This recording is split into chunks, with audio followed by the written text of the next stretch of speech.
Muito bem, mais um Leadercast.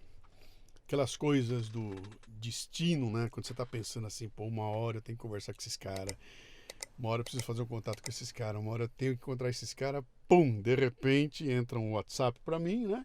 E aí, vamos conversar com esse cara? Não deu outra, então, grande prazer hoje aqui, vai ser bem legal porque eu vou falar com alguém que eu sou fã, né? E aí fica tudo muito mais fácil, né, cara? É muito mais fácil. Eu começo sempre com 3 perguntas que são fundamentais. São as únicas que você não pode chutar. Depois você chuta à vontade, mas essas 3 tem que ser na lata, tá? Seu nome, sua idade e o que é que você faz. Opa! Tudo bem, Luciano? Meu nome é Henrique Viana. Eu tenho 30 anos. Nasci em 90. E eu sou empresário, né? Sim. Tem uma empresa chamada Brasil Paralelo. Eu tava louco pra ouvir como é que ele vai se definir, cara. Empresário engloba tudo, né, cara? Empresário é tudo lá, né? Mas vamos sondar um pouquinho aqui. Você nasceu onde? Porto Alegre. Gaúcho? Gaúcho. É. E lá eu sei que vocês são em 3 no Brasil Paralelo. 3, né? São os 3 principais 3 ali, né? fundadores, Então, pra dar certo, eu tinha que estar conversando com os 3, mas não vai caber aqui. Então, você foi um mais tranquilo aqui, né? Eu vou dar um salto aqui. Normalmente eu vou especular da vida da pessoa, etc e tal. Vou dar um pequeno salto com você aqui. E você fez o quê? Você formou em quê, cara? Qual é a tua formação? Olha, a minha formação é engraçada, tá? Porque assim, a minha formação, o que eu me formei, terminei, ou seja, né, Sim. tem diploma e tal, é técnico em eletrônica. Tá? Essa é a minha formação. Agora, eu fiz engenharia elétrica. Pau a pau, tá? Também sou. Poxa vida, viu? Por isso que ele se Sim. identificou e tal. Gostei do seu. Eu gostei do canto aqui do Luciano. Eu acho que, pô, então, tá aí, cheio de equipamento, coisa. Sim. Essa foi meu início na vida adulta, vamos dizer assim, né? Isso antes da universidade? Antes. Tá. Antes. O meu Eu fiz foi aquele. eu fiz o colégio técnico. Junto. Colégio técnico de eletrônica. Eu fiz. também. Então, eu ensino médio junto com a eletrônica. Exatamente. Mesma coisa também. Lá no Colégio Santo Inácio, em Porto Alegre. Uhum. É uma maravilha, quer dizer, você fazer eletrônica no técnico, porque você bota a mão na massa, Sim. circuito eletrônico, faz teste, O meu trabalho de conclusão foi um sistema CARES para um carro. A gente fez um carro carro de kart, assim, né? Um carro num negócio em cima de uma estrutura de carro de supermercado, carro de supermercado, né? E aí a gente fez um carro e colocamos um sistema para captar a energia do freio. E essa foi uma piração, meses e meses enfurnado nas salas lá do colégio e tal. Depois eu fui para engenharia elétrica, né, naturalmente, Universidade Estadual lá do Rio Grande do Sul. E gostava muito, era a minha praia, apaixonado pela área, tinha feito estágio numa empresa que prestava serviço para a indústria. E era um tesão, eu sempre fui encantado. Só que ali já começava a nascer um pouco da paixão também pela filosofia. Porque eu ficava intrigado para entender o que era o tal do elétron. O que é energia elétrica? É o elétron. Não, professor, eu quero entender o que é o elétron. Uhum. E aí ficava essas discussões. Aí acabei que um professor eu me dei muito bem, que ele também gostava dessa parte mais filosófica da física, da eletricidade, da eletrônica. E aí eu dava carona para ele às vezes no final da aula e tal. Foi me indicando uns livros e acho que aí já começou uma paixãozinha, que lá na frente veio culminar nessa loucura que a gente faz hoje no Brasil Paralelo. Mas aí na faculdade de engenharia, depois eu troquei para a faculdade de administração, não me formei. E lá na faculdade de administração, na metade, mais pro fim, já a Brasil Paralelo estoura. Você não tinha se formado muito ainda? trabalho, não tinha me formado ainda. Seu pai e sua mãe fazem o quê? Meu pai trabalha nessa área. Meu pai Área de quê? De engenharia. Da elétrica? Ele é eletrônica. Tá. Ele trabalha era a Copesul, né? Tá. Que era uma empresa lá do sul, né, que foi comprada pela Odebrecht, pela Braskem, né? Então hoje ele acabou. Ele trabalha numa empresa, é isso? Ele não é um empreendedor? Não. Sua mãe? Minha mãe é empreendedora. Minha mãe é empreendedora na área de turismo. Tem uma empresa de turismo. Tá. Eu já tinha um bichinho ali. Isso, total. Eu sou muito parecido com minha mãe nesse aspecto. A minha diferença para você é que quando chegou no final do colégio, que eu tinha que seguir para a vida, eu fiz o vestibular de engenharia elétrica e fiz o vestibular de comunicação visual. Engenharia elétrica em Bauru, onde eu morava, minha família, e comunicação visual em São Paulo, no Mackenzie. E eu chutei tudo e vim embora para cá, cara, fazer comunicação visual. Então eu saí fora do ambiente, mas aquela formação das exatas, né, ela veio comigo até o colégio. Dali para frente foi humanas direto, né? E aí Legal. Mas Aí é eu virei parecido, essa porque é coisa. isso. No fundo, também. Eu entrei na engenharia elétrica, mas assim, passou acho que 2 anos e meio, que ali de 2 anos e meio, 3 anos de engenharia elétrica, eu troquei para administração com ênfase em marketing. Então também, no fundo, eu fui para a SPM lá no Sul para isso, porque eu já estava sentindo que minha vocação era essa, já estava envolvido profissionalmente, eu já tinha trocado, já tinha ido para essa área da comunicação, então já estava vendo que esse era meu caminho, entendeu? Seus 2 sócios estavam ali também, no pedaço, fazendo engenharia com você também? Essa Como é parte era? não, a gente estava ali junto, mas eles não chegaram a passar por essa loucura aí. Eles passaram o Lucas, ele passou por um caminho parecido com o meu, no sentido assim de que ele se envolveu com o mercado de eventos, né? Ele veio do interior do Rio Grande do Sul, depois ele nasceu no interior, morou em Caxias muito tempo, depois foi para Porto Alegre. A gente se conheceu na faculdade. O Felipe, eu conheci antes do Lucas. O Felipe eu conheci quando ele tinha, acho que o Felipe tinha 15, 16 anos quando eu conheci ele. Eu tinha 18. E ele, a gente se conheceu porque tinha uns amigos que nos convidaram para fazer parte de uma banda lá em Porto Alegre. E essa banda a gente tocava com os amigos, assim, descompromissadamente, e começou a ter muito show da banda, porque era aquela coisa de colégio, de banda universitária. Depois veio o sertanejo universitário. Na época ainda era mais tipo pagode, essas coisas assim, sabe? No Rio Grande do Sul, cara, pro sertanejo universitário entrar lá demorou um pouco. Demorou um pouco, chegou depois. E na época já tinha entrado o pagode, que já era quase uma heresia lá no Sul, né? Sim. E a gente ali, enfim, adolescência ali e tal, os amigos reuniam, era uma coisa meio de brincadeira. Não que tenha ficado sério, mas ficou, vamos dizer assim, começou a dar trabalho. E eu organizava ali os ensaios. Chegou a remunerar vocês ou não? Remunerou, mas não ficou, né? Tipo aquele dinheiro que só flui, sabe? O dinheiro que entra e sai. Sim. Era aquela coisa, chegou a movimentar uma grana, tanto que daí a gente decidiu abrir uma empresa. E o Felipe virou meu sócio. E eu e ele, a gente... ele tinha o trabalho dele, musical, que ele, obviamente, ele foi fazer uma carreira solo, não ficou com banda de pagode, nada. Mas a gente tentou assim, dar uma profissionalizada, e a gente virou empresário de outras bandas e tudo mais. Movimentou dinheiro, abrimos uma empresa, chegaram a ter funcionário, chegaram a ter um escritório e tal. Quem tava junto nessa? Era eu e o Felipe, o Valerinho. Pô, e o cara que é o cara de eventos não tava com vocês? Não tava ainda, mas por isso que eu digo, a gente... Aí vocês se cruzaram, a gente se cruzou mais tarde já. E o Felipe era cantor, então se você buscar hoje, eu vou dar um spoiler aqui, mas porque eu gostei do seu podcast, vou abrir essa, tá? Se você botar Felipe Valerinho no FI, né? Felipe Valerinho no YouTube, você encontra coisas além da Brasil Paralelo. Tem ele cantando lá? Você lá? encontra videoclipe, tem videoclipe, inclusive com participação do Reinaldo Giannichini e tal. Legal. A gente foi, eu vou dizer assim, pra média de quem tenta a carreira na música, a gente foi longe. Né? É que é muito difícil você dar certo, é tipo jogador de futebol, quer dizer, 1% acerta. E a gente foi até que longe, o Felipe chegou a ter música mais pedida na rádio, show, eixo, Rio, São Paulo, né, fã clube, etc e tal, a carreira dele foi bacana. A gente era muito jovem, claro, assim, né, se você olhar hoje vai ver que uma coisa não é tão maduro, assim, mas era um trabalho bem feito, a gente se empenhava bastante, a empresa fechou. Que ano era isso? A empresa fechou em 2012. Tá. A gente trabalhou mais ou menos de 2008 a 2012. Desde dessa aventura aí de colégio, né? Vocês estavam com 17 anos, vocês começaram com 17 anos? Eu fui dos 17 aos 23 nisso aí. Tá. Eu fui dos 17 aos 23. E o Valerinho pegou o final da adolescência, entrou virou maior de idade nessa loucura aí. Tá. Né? Mas a gente era sócio e terminamos com uma grande dívida. Né? Enorme dívida. A gente concentrou tudo no Itaú e tinha uma parcela que a gente ficou pagando, fomos fazer outras coisas. Era dívida de quê? Não fechou as contas. Mas vocês chegaram a montar uma empresa? Sim. CNPJ, sim, CNPJ, tudo. Empregados. Tinha um escritório ali na Avenida Goethe, em Porto Alegre, a gente tinha um escritório. Viraram empreendedores mesmo. Viraram empreendedores. É que eu digo assim, eu diminuo um pouco, porque eu olhando hoje, a história que a gente está construindo com a empresa hoje, eu digo assim, era uma coisa totalmente bagunçada, amadora. Mas era uma empresa. Sim. Talvez seja uma realidade de muitos hoje, assim, a coisa vai indo do jeito que dá. Você tem uma receita que é incerta, mas de vez em quando entra uma grana, de vez em quando não entra. Você não tem uma estrutura de empresa funcionando e tal, mas era uma empresa. E a gente fazia a administração das bandas, então a gente vendia shows, organizava toda a parte de ensaio, de contratação de músicos e tal, e fazia também parte de gravação, de CD, lançava na rádio e tal.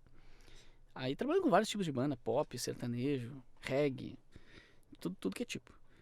Tudo que tipo. E quando fechou era isso, quer dizer, tinha mais dívida do que dinheiro, a gente meio que desistiu de continuar o negócio, então assim, não chega a ser uma falência, né?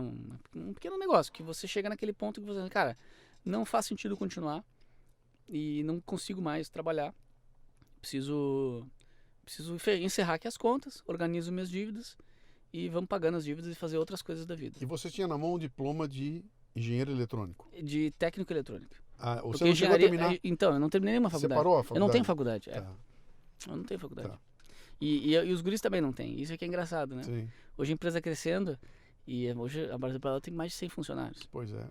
E aí rola de vez em quando esse negócio de faculdade e tal, e é que a gente não gosta de fazer uma apologia contra a faculdade, porque não faria sentido. Mas a gente não terminou. Uhum. Então, quer dizer assim, você terminar ou não uma faculdade, fazer ou não, é uma parte, é uma ferramenta, não é um destino, entendeu? A gente de quando em quando faz umas reuniões com os colegas que se formaram com a gente, né? Uhum. E eu fui há um tempo atrás, fiz uma reunião com a minha turma de Bauru, que se formou no colégio há 40 anos atrás, cara. Eu tô falando de 1973, né? E se juntou a turma toda lá. A gente foi conversar e tudo mais. E uma coisa que ficou muito clara, que para mim depois se repetiu muitas vezes, é o seguinte: os caras que a gente encontra 40 anos depois e que estão bem de vida eram os caras do fundo da sala, cara. Os negros ficavam na bagunça, sabe, os nerdão, os caras que pensavam, o cara inteligente e tudo, não chegou aos pés desses putos que estão no fundo da sala, entendeu? Então, o que tem ali? Você tem um lance de acho que os nerds estudaram demais a faculdade. Levaram a sério demais a faculdade. Eles saem da faculdade com um arcabouço teórico maravilhoso, que a hora que você vai cair na vida, cara, a vida quem faz são os caras do fundo da sala, cara. É aquilo, tem que dar um jeito, é jogo de cintura e vamos lá. Não deu 2, 1 mais 1 não deu 2. Bom, cara, deu 1,8, vou em frente. Embora, Então, essa pegada é a vida que dá. Então, é bem relativo, né? Acho que o arcabouço teórico que você tem na faculdade é legal, ajuda a gente, abre muitos caminhos, mas, cara, tem que se jogar, né? A experiência que a gente teve ali, o Lucas também teve, porque o Lucas, da mesma forma, lá em Caxias do Sul, onde ele morava, ele também abriu uma empresa de eventos também, muito parecido. Gerou bastante receita, quer dizer, teve uma puta perspectiva de ser empresário e depois ali também não organizou bem a vida, teve que fechar também com dívida, mais ou menos a mesma história. Cara, isso dá uma experiência pra você, ainda mais quando é jovem, é tremenda. E depois você fica um pouco mais realista nas ideias, nos projetos, nos sonhos, entendeu? Vocês fecharam em 2012, são 9 anos. Então você tinha 21 anos de idade. Eu tinha 22. Cara, 22. Eu costumo dizer aqui o seguinte, que a melhor coisa que você tem para amadurecer a garotada é um boleto. É um boleto, cara. E você tinha um boletaço na mão com 21 anos de idade. A gente ficou, só pra ter uma ideia, tá? Eu e o Felipe, a gente ficou 4 anos pagando essa dívida. Putz. Essa dívida terminou de ser paga em 2016, justamente o ano que a gente fundou o Brasil Paralelo. Pô, que legal, cara. Nesse meio tempo, eu tenho mania de fechar os raciocínios. Sim. Então eu já fiquei pensando, o cara já tá pensando o que aconteceu de lá pra cá, né? Sim. E eu já quero contar, mas você me corta se eu tiver, fique né? Frio que aqui a gente vai, nós vamos dando volta aqui. Tá bom. Funciona. Você que conduz o papo, vai né? Vai lá. Mas nesse meio tempo você tem aquela recuperação da crise, né? Eu particularmente tinha dado uma engordada, eu sempre fui magrinho, então eu fiquei, tem que cuidar da saúde, tem que... Passa um tempo, assim, mais ou menos quase um ano, eu entro numa empresa muito bacana, recebo uma oportunidade muito boa para trabalhar no marketing de uma agência de turismo, né? Um cara que eu já conhecia, que me deu essa oportunidade, me chamou lá e falou, preciso de alguém do teu perfil, vai dar certo e tal, o cara me botou... Vocês separaram, então. O que unia você e o Felipe era uma dívida... Mas você não estava trabalhando junto. E amizade, junto, claro. Amizade. Mas não estava trabalhando junto, nada. Não estava trabalhando junto. E o Ferrugem estava onde? O Ferrugem, dessa fase, mais ou menos quando a gente fechou a empresa, foi mais ou menos quando eu troquei de faculdade. E uma das coisas que eu entendi era isso. Se eu quero mesmo seguir com isso, não adianta ficar aqui na engenharia, aqui. Meus colegas vindo de pijama pra aula, só a galera maluca, jogando ping-pong, sabe? Terminava a aula, ficava jogando ping-pong, ficava estudando. Falava, cara... Eu já estava assim no mundo da comunicação, empresário de banda e tal, então era um universo diferente. Fui para administração, fui para lá para administração na SPM. Aí já conheci o Lucas lá. O Valerinho foi fazer publicidade na SPM também, então a gente se encontrava na faculdade, a gente ainda era muito amigo, as famílias muito amigas. Agora recentemente o Felipe casou, nós estava lá com a família ali, com a mãe dele. A gente virou quase família assim, Sim. né? Muita amizade. Mas ele trabalhando, foi trabalhar, o Felipe trabalhou como luthier. Luthier, cara. Montava guitarra, montava violão. E depois ele... Aí eu fui pra SP Tour, lá no Rio Grande do Sul. Uma empresa grande, nacional, de turismo. Tinha a unidade lá do Rio Grande do Sul, era grande. Você quer ver olha por que eu gosto dessa especulação, cara? Todo mundo que senta pra falar comigo aqui, e chega alguém aqui que tá na crista da onda com alguma coisa, um candidato a presidente, senta aí e eu vou lá atrás buscar os caras lá atrás. Porque a hora que você pega a bagagem do cara, eu tô entendendo por que os vídeos do Brasil Paralelo tem uma pegada musical que é diferenciada.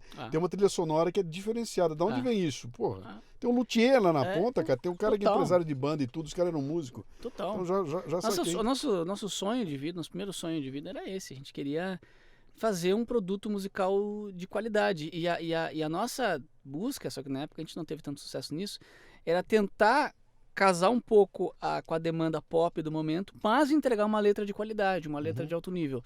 Né? Já era um pouco do que a gente tentava fazer na época, que é o que a gente tenta fazer hoje com o Brasil Paralelo. Entregar um conteúdo de qualidade, mas sempre tentando aproximar do pop. Tentando fazer uma coisa expansiva, né? Quer dizer, você assiste o negócio e pensa que está assistindo uma coisa do establishment, mas no fundo é um conteúdo underground, né? Então você faz essa mistura.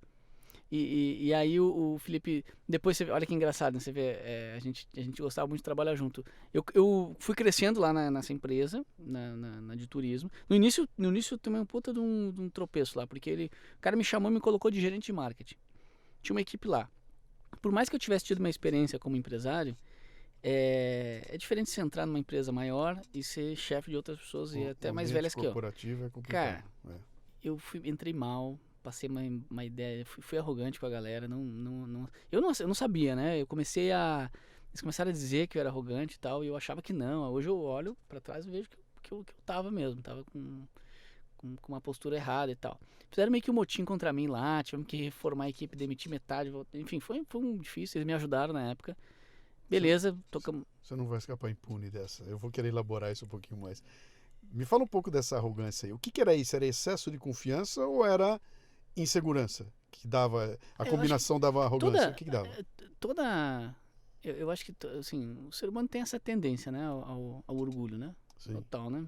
Para quem é cristão já está mais habituado assim com esses conceitos e tal, mas o ser humano tem essa tendência. Então todos nós o tempo inteiro estamos a um passo de sermos muito soberbos, né? É muito rápido, é muito fácil você ser muito soberbo. Então se você se esforça muito, você é só um pouquinho. Então acho que é uma falta de percepção minha, acho que é excesso de confiança, tá? Porque na época eu vinha assim, putz, eu tive uma experiência como empreendedor, fiz coisas pra caramba, a gente fez coisas pra caramba.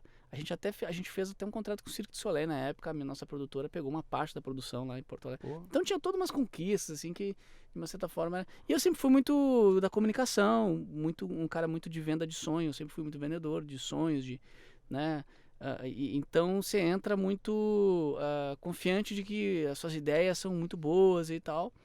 E entrei meio de supetão lá, virei chefe de pessoas que já estavam mais tempo na empresa, tinham mais experiência que eu. E, enfim, pouca experiência como líder, etc.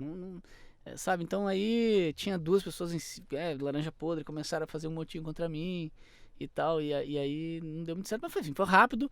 Né, o meu chefe, né, o diretor, tava, vamos dizer assim, gostava do meu trabalho, me ajudou, a gente sentou junto, organizou, retomou, botou a bola por cima, acertamos a equipe, começamos a trabalhar direitinho, começou a crescer o meu trabalho lá, e crescendo o meu trabalho eu precisava estruturar melhor a equipe, o cara que eu confiava, que ia trabalhar comigo bem em comunicação, que entendia a minha linha de trabalho e tal, o Felipe.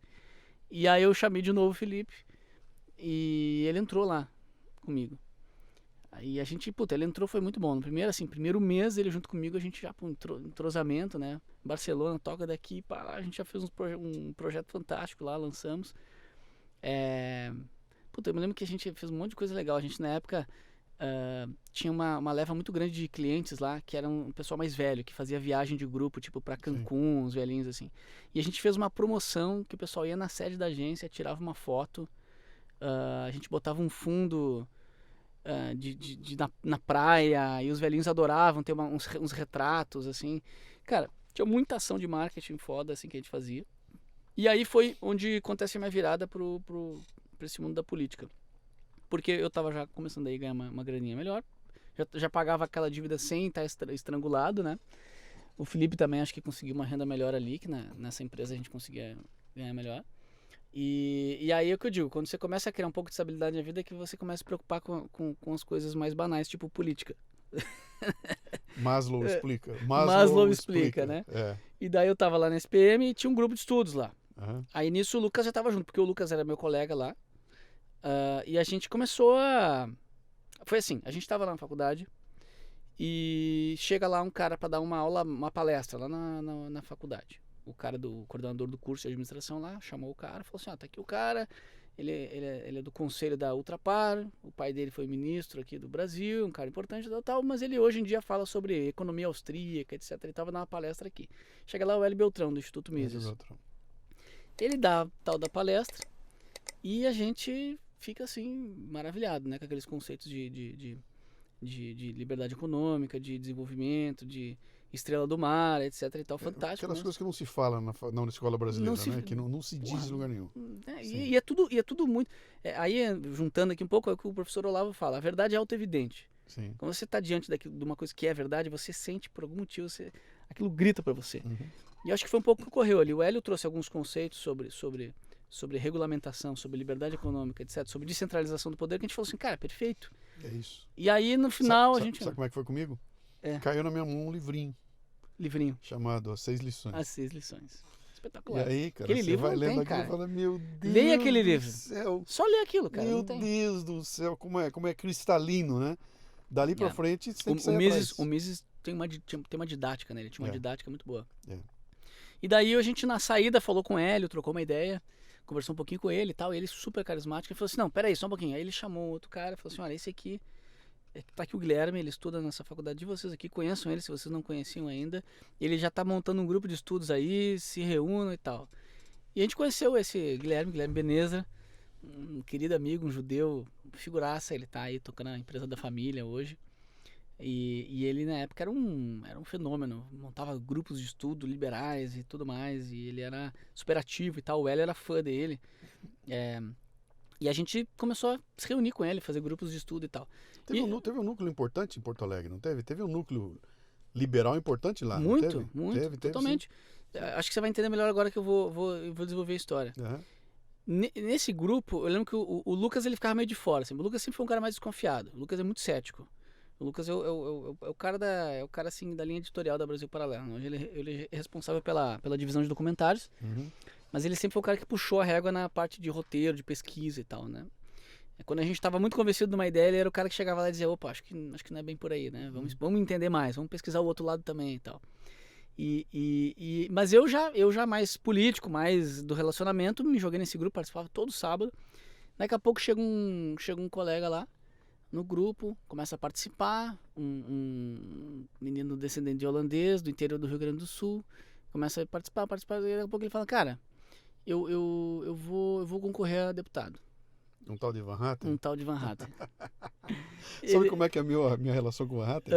O Van Hatten, morando na Holanda, estudando na Holanda, ele manda pra mim um depoimento sobre o meu podcast. Você tá cara, escuta o teu podcast, não sei o que, ele brincando? mandou pra mim. E foi tão legal o depoimento que ele mandou, porque ele fazia um comparativo entre a dificuldade de ser empresário no Brasil com a facilidade de ser empresário. Ele contava, vou te contar a minha experiência, em quanto tempo eu levei pra abrir uma empresa aqui. Ele mandou isso por escrito. E foi tão legal o depoimento que eu fiz um programa. Montei um programa e falei, olha, vou ler no programa a carta que eu recebi de um rapaz que mora lá, Marcel Van Hatten, né? E botei no programa, foi ao ar, foi muito legal. Depois ele veio pra cá e ele entrou em contato. Falou, cara, eu tô aqui e a gente acabou. Quando pintou a ideia de que ele começou a aparecer, aí depois eu retomei lá na frente de contato, acabei trazendo ele aqui, fiz um Leadercast com ele, foi muito legal. Então, isso deve ter sido o quê? Mais ou menos antes dele concorrer? Isso, ele já era político lá no Sul, né? Já tinha sido. Ele tinha sido vereador e estava na transição para ir ser deputado. Estadual, inicialmente. Ou tinha vencido, eu não me lembro mais. Foi num período antes dele ir para Brasília, né? Ou ele estava a caminho de Brasília, alguma coisa assim, né? Não, porque ele muito jovem, foi vereador lá no município que ele nasceu, em Dois Irmãos, lá no interior do Rio Grande do Sul. Mas passou anos, ele se formou na faculdade, foi morar fora, fez mestrado fora, abriu uma empresa de tradução. Então, ganhou uma vida fazendo traduções, muito bacana o trabalho dele, sempre foi um bom jornalista, ele sempre foi um bom escritor, assim, né?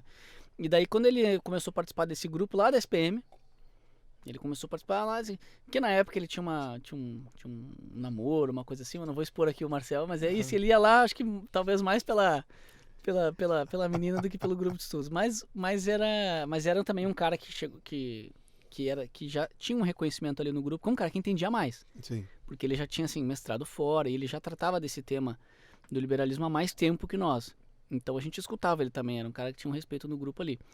E ele, quando falou que ia concorrer, a gente ficou muito assim, poxa, que coisa maluca, né? Porque ninguém... Na época a sensação que dava ainda era que ninguém estudava aquilo que a gente estudava. Ninguém pensava como a gente pensava. Ninguém achava que o Brasil podia não ser de esquerda. Ninguém achava que o Brasil podia ter livre mercado. Ninguém achava sabe? A sensação é que ele estava totalmente isolado, sozinho. Uhum. E aquele... Eu acho que era pior que isso. As pessoas pensavam que o Brasil era livre mercado. Pior, elas achavam que era, né? Exatamente. Não, tá bom assim, cara. Já tá ótimo, tá bom, já tem muito neoliberalismo aqui, já. É isso aí. Uma ameaça, né? Então aí a gente falou assim, não, cara, vamos te ajudar e tal, mas, cara, vai ser uma loucura aí, tipo, não vai ter resultado, mas a gente te ajuda, vamos lá. A gente começou. Aí com essa minha loucura de empresário de banda, de empreendedor, de gerente de marketing e tudo mais, eu peguei já de cara e quis ajudar muito ele nessa parte de organizar a campanha, de organizar a imagem, de organizar, né? E isso foi... E aí foi que ele falou assim, cara, putz, eu quero que tu seja meu coordenador de campanha. Porque, putz, não tem ninguém com essa experiência e tal. Pra estadual. Aí eu falei, putz, não, Marcelo, muito... Cara, putz, eu tenho um histórico, né? Tive umas dificuldades, empreendi, fiz maluquice, agora eu tô começando a me acertar na minha carreira e tal. E lá crescendo, né? Quer dizer, a equipe crescendo, o Valerinho lá meu braço direito, a gente trabalhando bem, crescendo e tal. A empresa também crescendo, o cara super empreendedor lá, o diretor. Então o Diogo, que até hoje é meu grande amigo. E daí passa mais um tempo e eu continuo ajudando, assim, porque era uma coisa muito apaixonante, assim, né? E começou a pegar uma certa atração. Tinha várias pessoas importantes, formadores de opinião lá do Sul, que começaram a apoiar o Marcel. O Marcel sempre foi um cara de muita credibilidade, muitos bons relacionamentos. Ele sempre soube criar bons relacionamentos. E começa, eu lembro até hoje, eu tiro sarro, porque tem o Ricardo Gomes, que é o vice-prefeito de Porto Alegre hoje, né? Amigo nosso, tem cursos na Brasil Paralelo. Na época eu não conhecia ele, e ele tinha sido o presidente do IEE. E ele tem uma voz, assim, muito imponente. Tipo essa tua, assim, de entrevistador. E ele me liga um dia e fala assim, ô Henrique, tudo bem? Então, não, nós gostaríamos muito aqui que você assumisse a campanha do Marcel. Começa a fazer uma pressão. Tipo, o Marcel tava meio, tipo assim, não tem quem faça esse trabalho sujo aqui, né? O trabalho de ir pra lá e pra cá. Porque, porra, deputado estadual, cara, assim como o federal, você tem que fazer campanha em tudo que é cidadezinha do interior. Na época, a parte da internet ainda era uma aposta, entendeu? Hoje em dia é mais viável você ter uma campanha só com internet. Na época ainda não tinha tido nenhum candidato. E, bom, em resumo da história, eu aceito a loucura, saio fora, o Valerinho assume meu lugar como gerente de marketing lá na SP Tour, foi também ótimo para ele, que ele cresceu muito lá depois, e eu me jogo na campanha do Marcel, como coordenador lá da campanha dele, e a gente começa para lá e para cá, de uma hora para outra, né, subir, descer a estrada no sul, ia para Dois Irmãos, fiquei próximo da família. Foi você que botou ele no parcão lá, com o megafone na mão? Eu tava junto, né? Não fui eu que botei, mas foi. Não fui eu, mas foi. Eu tava lá. Eu era assim, né? O braço direito dele lá, nessa parte toda de organização de campanha. Tudo, né? Quando ele tava no parcão, eu tava acompanhando tudo. Eu que fui com ele lá, ele foi no banquinho lá, com o megafone, foi onde começou as manifestações no Rio Grande do Sul. Não foi ele que fez o evento. Foi uma menina que até hoje a gente não sabe quem é, porque ela fugiu e ficou com medo. Ela criou o evento no Facebook, deu aquela burburinho, as pessoas começaram a marcar de ir e começaram a mandar mensagem pra gente, pro comitê do Marcel.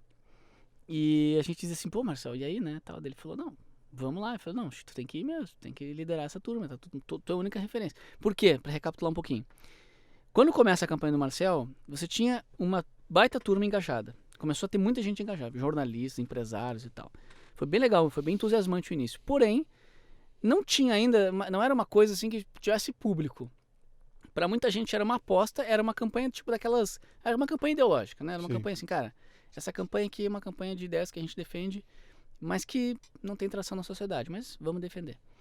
E eu lembro inclusive que na época tinha as doações de campanha e tudo mais, eu lembro que tinha um nome lá que era o tal do Salim Matar. Cara, esse cara apoia os liberais e tal. Daí eu mandei o e-mail. E aí ele olhou e falou assim, não, mas o Marcel é do PP, eu achei que... Não vou apoiar. Eu falei, não, mas pô, o cara é liberado, o Marcel lembro que o Marcel escreveu uma carta para ele, explicando que ele era do PP por uma questão circunstancial, mas que ele era liberal e tal. Daí o Salim Matar, não, então tá bom. Daí fez a doação para a campanha dele e tal. Então tinha apoio do meio liberal, mas não tinha um público ainda. Uhum. E aí o que acontece? O Marcel, nós estamos num dia de campanha comum, acho que era um domingo de manhã, a gente estava lá tentando estratégias, né? Daí tivemos uma ideia, puxa, vamos tentar ir na Redenção e fazer panfletagem lá de manhã e tal. A gente chamou o pessoal que já apoiava a campanha, deu umas 20 pessoas junto lá, foram tomar chimarrão e jogar e distribuir panfleto na praça. Chega lá, me aparece Maria do Rosário, né? Com uma turma lá e tal. E daí o Marcel fala assim, cara... E nós já tínhamos tido algumas conversas do tipo assim, Marcel, cara, tu vai ter que ser combativo, né? Porque... assim, e o Marcel sempre foi um cara combativo, com coragem, mas ele se continha, porque ele também era um cara que veio da Holanda, não sei o que e tal, mas ao mesmo tempo ele tinha um espírito combativo. Ele falou, cara, tu tem que deixar isso aflorar, porque assim, as pessoas precisam entender que tu é um cara que vai combater, que como político, tu vai ser um guerreiro dessa causa, não vai ser assim só um intelectual de monóculos lá. E ele assumiu esse negócio e falou assim, cara, cadê o megafone? Aí a gente foi buscar o megafone no carro e tinha já o Rafão com a gente, o Rafão Camargo, que era que filmava as coisas, fazia os vídeos, o Marcel fazia fotos. Eu falei, cara, liga a câmera. E aí, eu falei, tá, Marcelo, mas o que tu vai falar? Ele, não, eu vou ali, eu vou me pronunciar. Assim, eu digo, cara, tá, mas calma aí, velho, pô, vai dar problema isso aí, né? Eu meio fiquei cagado. Eu falei, o que o Marcelo vai fazer? Cara, não é que ele liga o megafone e começa a xingar a Maria do Rosário no meio da praça. Está gravado, está no YouTube até hoje, né? Cara, essa. E aí eu digo assim, tá. Não. Isso é fato, não é nem uma autopromoção, nem nada assim. Foi o primeiro viral da direita da internet no Brasil. Uhum. Acho que provavelmente deve ter tido outros. Mas assim, desse novo movimento que ocorreu ali a partir de mais ou menos 2014, foi o primeiro viral onde tinha um cara xingando um político do PT na rua e a coisa começa... E ele falava assim, porque eu não, como você, eu não defendo bandido, não sei o que e tal. E ela sai no meio dos carros, assim, entra num carro, foge. E os caras da turma dela ali começam a vir pra cima, quase briga e tal. Tudo filmado. A gente sobe no Facebook na época. Foi Face na época? Facebook na época, a página principal de campanha era Facebook. E o negócio viraliza. Uhum. Viraliza. E provavelmente uma viralização que na época não se compara com as de hoje, né? Claro. A rede era muito mais reduzida. Mas a partir daquilo... Mas o alcance era muito maior. Engajamento e alcance. O alcance era muito enorme, né? Era o Brasil inteiro em um dia. Eu tive posts com 150 mil compartilhamentos, cara. Coisas com 4 milhões de alcance. 25 mil comentários num post. E eu olhava aquilo e falava, cara, isso é maravilhoso. Cara, comparado com hoje. Exatamente, E o Facebook, quer dizer, não tinha tantos players, assim, tanta gente falando, né? Hoje em dia você tem um monte de influenciador. Mas aí o que acontece é que ali mudou a campanha. Ali nós passamos a administrar uma campanha de um fenômeno, de uma pessoa que conhecida no Brasil inteiro. A gente montou uma operação, me lembro na época, só para enviar material de campanha para pessoas que queriam apoiar ele pelo Estado. Então você começou a ter o seguinte, um grupo de liberais que ninguém sabia que existia lá de uma faculdade de Pelotas, que olhou o vídeo e falou, esse é o nosso candidato. Então começou essa coisa orgânica. E que a gente, desde o início a gente já acreditava, porque eu mesmo tinha me engajado nisso por uma questão de ideias, de idealismo, não era pelo contrário, eu estava ferrando ali o futuro da minha carreira, apostando numa coisa meio maluca. E as pessoas também, então ali a gente viu as pessoas vendo o que a gente tinha visto no início. Sim. Né? E aquele sonho começou a ser alimentado, vamos ter um cara de direita, um liberal e tal na Assembleia. E o negócio cresceu e ele fez 35 mil votos. Faltou 300 votos para ele se eleger. Só que como ele estava no PP, o PP estava junto no segundo turno, lá aquela coisa, quem conhece um pouco de política sabe. Então a gente já sabia que ele ia ser deputado, porque você tem uns secretários e tal. Sim, alguém ia sair. Alguém sai para virar secretário. Ele seria o primeiro suplente de alguém. Ele era o primeiro suplente do PP. Então ele de fato entrou, então praticamente ele foi eleito. E em janeiro ele já era deputado. E nesse meio tempo, entre a eleição e ele assumiu o mandato, começaram as manifestações, porque foi logo depois daquela eleição, que foi 2014. Então ele estava na minoritária ali para deputado, mas na majoritária era Dilma e Aécio no segundo turno. E deu aquele rolo da eleição, que o resultado ficou mais ou menos, daqui a pouco... Tipo esse do Biden, do Trump agora, que ficou meio estranho. E a galera foi pra rua. E é engraçado, né? Porque ainda hoje a imprensa mantém, a imprensa em geral, né? A grande mídia como um todo, faz todo mundo acreditar que a ideia da insegurança com relação às urnas é uma coisa de maluco. Só que, cara, essa foi foi o primeiro intento de manifestação dos brasileiros, né? Do movimento conservador, lá em 2014. Já era desde lá o grande incômodo, né? Você não ter uma possibilidade de conferência popular das urnas. Você só tem a única entidade que pode fazer uma conferência das urnas é a própria empresa que fez as urnas e que tem um contrato de exclusividade lá. Semana passada eu tava uma discussão dessa no nosso grupo da Confraria Café Brasil, dos assinantes, né? É muito legal, tá tendo uma discussão boa lá. E aí eu fui buscar lá atrás, falei, olha, eu vou dar para vocês, vou mostrar aqui de novo a melhor defesa da urna, do voto. Agora não pode falar mais voto impresso, tem que falar voto auditável, né? A melhor defesa do voto auditável. E é uma apresentação que ele é do Ministério Público do Mato Grosso, de Goiás, de Minas, que ele estava na Câmara e ele pede a palavra e ele fala lá. E ele dá um exemplo, fala, olha, eu vou dar um exemplo para vocês que é o seguinte aqui, imagina que você está no teu condomínio, tem a eleição do síndico, quando termina a eleição, o síndico pega a urna e fala, dá licença que eu vou subir com meu filho até fazer a contagem lá em cima, depois eu volto aqui e digo quem ganhou. Vocês admitiriam isso? Pô, de jeito nenhum. Ele falou, é isso que nós estamos discutindo. Nós não estamos discutindo nada além do que eu quero que seja clara a hora da apuração, né? E aí eu publiquei e os caras vieram, não, mas tecnicamente, eu falei, cara, esse argumento é imbatível, porque ele não é técnico, ele é moral. É moral. Entendeu? Nós estamos discutindo um argumento na moral, não é técnico. Tecnicamente, você vai encontrar caras que vão provar para você por A mais B que dá para mexer na urna e outros que vão provar que não dá para mexer. A questão é lógica, a questão é quem audita. Pois é, cara, e isso é moral. Isso é um argumento moral. Então para mim, a discussão tá aí, cara. Tem que ser na moralidade, né? É imoral você não auditar ou fazer no escuro, não deixar que eu veja o que aconteceu ali, né? Mas fizemos uma voltinha aqui. Mas é isso. Então, me diz uma coisa, onde é que estavam teus dois sócios? Então, tava uma revelia desse processo todo? Tá, de uma certa forma, né? Claro, não estava inserido, estava acompanhando tudo. A gente tinha a nossa amizade ainda, né? A todo vapor, assim, vamos dizer, sempre se encontrando, né? Sempre final de semana e tudo mais. E claro que esse era o assunto, né? Então, como a gente já tinha desde o início, assim, uma afeição grande por isso que eu chamo de filosofia de botequim, né? Filosofia de boteco. Ou seja, você sentar com amigos e bater um papo cabeça horas e horas. Isso a gente sempre teve muito. Eu e o Felipe já desde a época da música, né, a gente ficava refletindo sobre isso, sobre por que um cara como Luan Santana era uma febre, por que a evolução da história da música, dos fenômenos e tudo mais. A gente sempre ficava nisso. Quando a gente conheceu o Lucas da mesma forma, o Lucas era um cabeção também, já né, entrava nessa discussão. Então quando começou toda a história de política, a gente tava junto lá, né, assistiu a palestra do Ali Beltrão, mas eu é que fui, vamos dizer assim, mais de cabeça nesse primeiro momento na política. O Felipe estava lá no SB Tour, né? Teve uma grande experiência lá no SB Tour, ficou lá tocando o marketing deles. Evoluiu muito lá, muito mais do que eu, levou à frente o negócio. Acho que ali ele aprendeu muito também a ser gestor também.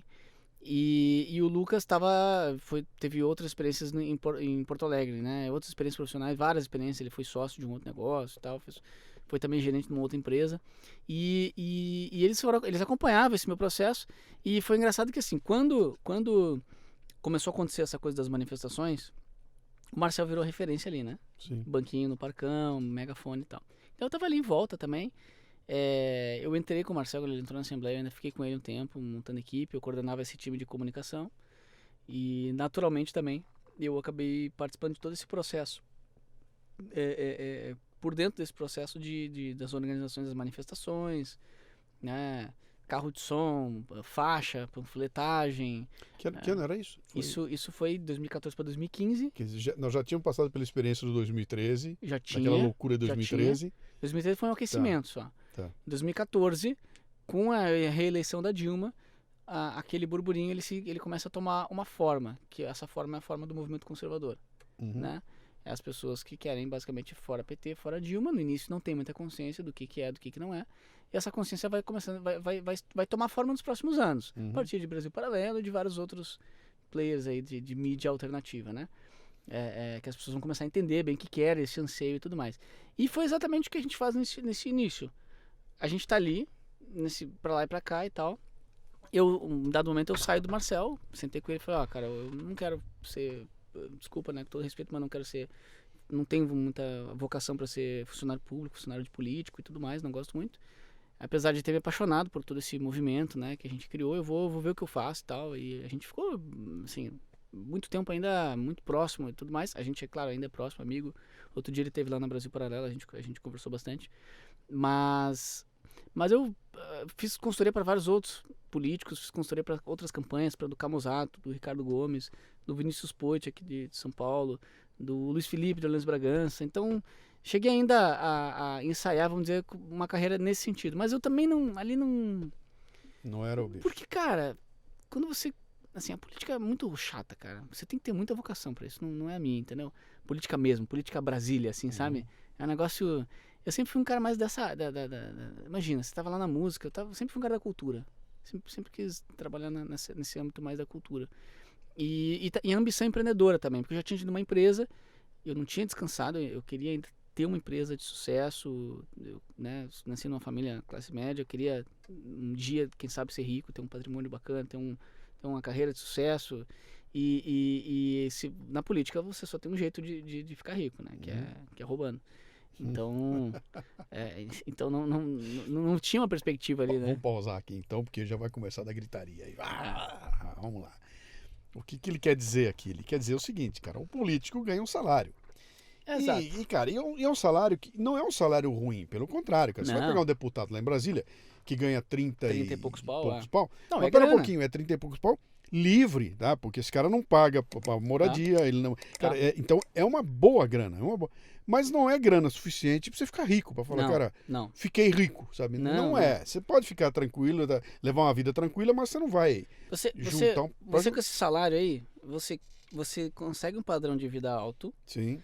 Mas você é dependente daquilo para sempre. Você não chega ao ponto de conseguir guardar, porque a vida de um político, você não consegue. É difícil você ter uma vida de político e gastar pouco. Então, tipo assim, não, eu vou ganhar meus 35, mas eu vou viver com 10 e vou guardar 25. Não existe isso. Sim. Você sendo um político em Brasília, para lá e para cá, você tá gastando grana pra caceta. Então, no fundo, um político, é difícil ele guardar patrimônio, conquistar um grande patrimônio, né? Não que não possa, óbvio, ao longo de muito tempo pode, não é que não possa. Tem estilos e estilos de pessoas, né? Sim. Mas um cara que tem uma ambição empreendedora não é sendo político ou muito menos assessor de político. Eu nunca achei que eu tivesse também vocação para político, então menos ainda. Como assessor de político, porra, ferrou. Então, aí também assessoria para político, que era uma coisa que eu na época fazia bem, também era uma coisa que, o ambiente é muito sujo, assim, não no sentido, eu digo assim, de corrupção, isso também, óbvio, mas no sentido, assim, de a campanha, o sistema eleitoral é uma coisa muito, como é que é a palavra certa? Você vai tomar uma rasteira em algum momento, entendeu? Sim, ele é muito ardiloso. Ele é desleal, ele tem, sim. Tóxico, etc. Sim. E tal. Então, eu tava assim, puxa... A comparação que eu faço, assim, é o UFC. Sabe? Você entra ali dentro, tem regras, mas tem um cara do outro lado que quer te derrubar, cara. Exato, ele tá ali pra te dar. Quando ele puder, a primeira oportunidade, ele não vai. O cara deu uma bobeada, eu vou enfiar a mão na cara dele. Se ele cair no chão, é aí que eu vou pra cima. Exatamente. A política é igual, né? Eu tava ali, veja bem, eu tava nessa angústia, tipo, puta, encontrei um negócio que meu coração bate aqui, cara, que é mudar o Brasil e tudo mais. Estudando bastante na época, né, política, pra lá e pra cá, liberalismo, né, o professor Olavo de Carvalho também já era uma coisa de consumo nossa, a gente, final de semana, ficava falando sobre as aulas do professor, e eu, o Lucas, o Valerinho e tal, só que, puto, o que eu vou fazer na minha vida, entendeu? Saí lá da minha carreira, que eu tava começando, aí fui aqui, política, não dá certo aqui, é meio instável o negócio, não é o que eu quero, o que eu vou fazer? Então eu já tava quase que me mandando desse negócio, assim, sabe? Vou voltar para uma outra profissão, mercado, alguma coisa, sei lá, o que eu vou fazer na minha vida. E, de uma certa forma, o Felipe e o Lucas também, porque eles estavam com bons projetos também, né? Inícios de carreira bacana, mas também eles tinham muito esse anseio da vida intelectual, do empreendedorismo, de um empreendedorismo mais sonhador, uma coisa um pouco mais utópica, assim, também eles tinham isso. O Valerinho tinha toda aquela experiência da música comigo, né? O Lucas era um cara sempre muito dos livros, do estudo da filosofia. E nenhum deles estava também numa empresa, num emprego, numa carreira, num projeto que alimentasse tudo isso. E nem eu. Então, aquele constante anseio de estar num projeto que alimentasse todas as suas ambições, né? E daí, como é que começa o Brasil Paralelo? Isso é 2016. Isso nós estamos falando de 2016, exatamente. Porque o ano de 2015 foi esse ano que eu começo com o Marcel, depois eu saio, faço várias assessorias. Ocorrem várias manifestações ao longo de 2015, o cenário político vai evoluindo, começa a evoluir para o impeachment. Começa 2016 e o que ocorre ali, na verdade isso já começou a acontecer no final de 2015. A gente reúne, quando eu digo a gente, daí eu e outros amigos que não estão nesse grupo, que outros amigos estavam ali também junto nesses grupos de voluntários que faziam as manifestações, tá? Um deles o Thiago Mena, era nosso sócio no início da Brasil Paralelo, não é mais. A gente estava ali participando de tudo e estudando bastante a guerra política, a guerra cultural, e a gente resolve chamar a galera toda que participava das manifestações, a galera que participava da organização, que era tipo, tinha umas 50 pessoas assim, que era o núcleo que organizava lá em Porto Alegre. Não era um grupo, não era nada, era super orgânico, assim, tinha um médico, um advogado, uma tia de WhatsApp, um estudante, era a coisa mais aleatória possível, assim, né? Mas meio que a galera foi fazendo grupos de WhatsApp, e aí, vai ter reunião agora pra organizar não sei o que, ia todo mundo lá. Então, quando eu digo grupo é isso, né? Pra ninguém ficar pensando que tinha uma coisa super organizada, ó. E aí numa dessas a gente convidou a galera, olha, a gente vai fazer uma apresentação sobre guerra política e etc e tal, seria importante vocês assistirem e tal, a gente quer mostrar pra vocês os nossos estudos, não sei o que e tal. E a gente dá uma organizada lá, em todo esse conteúdo que a gente vinha estudando nesses últimos anos, e apresenta pra eles algo do tipo... bom, pra quem conhece Brasil Paralelo, a primeira série, o Congresso Brasil Paralelo 2016, essa era a apresentação que a gente fazia. Claro que não era um documentário ainda, era uma palestra. Isso que eu ia te perguntar. Vocês juntaram, fizeram um PowerPoint. Isso, exatamente. Com os slides e fizeram um jogral lá. Cada um apresentando um pedaço. Exatamente. Tá. Tipo um pitch de negócio, assim. Tá. Tipo isso, né? Tipo trabalho de faculdade, né? Sim. E a gente apresentou pra galera.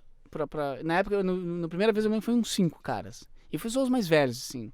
Foi só eram os empresários, um pessoal, assim, que tinha muitos contatos, tinha um pessoal com boa rede de contatos. Então era uma... Apesar de ser para 5 pessoas, era uma apresentação que, se a gente conseguir convencer esses caras dessa ideia, eles vão acabar nos levando para outras pessoas. Tá, mas não havia ainda um business não, em vista, nada. Era... Nosso objetivo com essa apresentação era alertar as pessoas da guerra cultural. As pessoas não tinham ideia, Luciano, do que era a guerra cultural. Sim. De qualquer... As pessoas achavam que, naquela época, achavam que o impeachment era a solução. E que o problema do Brasil era a Dilma. Sim, sabe? Tá resolvido, sim. Essa coisa do Brasil liberal, a maioria ainda achava isso. Mesmo a pessoa que ia pra rua contra o PT achava que o Brasil era liberal. Então não tinha uma ideia bem assim, né? É um pessoal que só consome establishment, Globo e tal. E, pra nossa sorte ainda, quem foi ver a apresentação era um pessoal vamos dizer, da elite econômica, vou dizer assim. Acho que posso dizer, elite econômica, porque pessoal, empresários grandes de Porto Alegre e tal, herdeiros de empresas grandes, lembram que uns 5 assim. E aí, puta, bem certinho, esses caras aí, esses são os caras mesmo que a gente precisa falar. A gente apresentou, deu uma liga, eles gostaram do conteúdo, acharam fantástico, não tinham tomado contato com isso ainda, não tinham tomado contato, ficaram impressionados ali com essa visão, né, de guerra política e tal. A nossa preocupação era que não soasse teoria da conspiração, e a gente fez tudo para não soar. A gente mostrou muito dado, muito número. A gente destrinchou num Excel, na frente dos caras, todo o investimento do governo federal em ONGs no Brasil. E mostrou que 98% era um negócio radical de esquerda, assim, um negócio totalmente progressista, né? E eles tomaram um baque e falaram assim, não, vamos fazer um evento com mais gente, com muita gente, para vocês apresentarem isso e tal. E a gente começou a fazer. E, cara, era de 15 em 15 dias, pelo menos, tinha uma palestra. Que a gente dava, eles organizavam um evento, chamavam pessoas e a gente dava palestra. E essa palestra, modéstia à parte, ela era muito gostosa de ver, ela tinha um storytelling, assim, ela tinha sabe? E aí ele começa a nascer um pouco já a ideia de Brasil Paralelo. O Lucas e o Valerinho acho que foram numa dessas, não sei. Eles estavam muito por dentro desse conteúdo também. Mas por um acaso era eu e o Thiago que estávamos nessas palestras fazendo, né? E sempre que terminava a palestra, vinha uma meia dúzia de caras e diziam assim, cara, o que nós vamos fazer? O que vocês vão fazer com isso aí? E agora? Cadê? Cadê? E aí, vamos fazer alguma coisa. Vocês não têm um projeto? Qual que é de vocês, cara? Vocês vêm aqui... Como é que continua, me né? dão esse choque, né? Então, e aí? Qual que é a solução? E eu tava num momento engraçado, né? É engraçado a vida, porque mesmo eu tendo sido empreendedor, eu tinha o sonho de ser empresário, eu tava buscando uma coisa pra fazer na minha vida, tava ali diante de um monte de cara, sei lá, possíveis investidores, não sei, e não passava pela cabeça abrir uma empresa, entendeu? Sim. Tu vê como é que é as coisas, às vezes a gente não vê na frente, né? É porque na hora você olha uma coisa dessa e imagina que a responsabilidade por arrumar esse país não está na mão de nós, empresários. Tem que ser um político. Então Cara, o caminho é entre para um partido político. Vá ser político, que só assim você... E não é, né, cara? Exato, Tem cara. todo um outro lado da Exato. sociedade que tem a pressão para fazer, né? Exatamente. É. Não, e aí a gente ficava meio perplexo até que a gente apresentou pro Leandro Ruschel, né? Ele estava já morando nos Estados Unidos na época. Eu conheci a família dele no Rio Grande do Sul já. A gente tinha uma relação boa já, e eu e ele já tínhamos nos conhecido. Ele tinha acompanhado a minha coordenação da campanha do Marcel.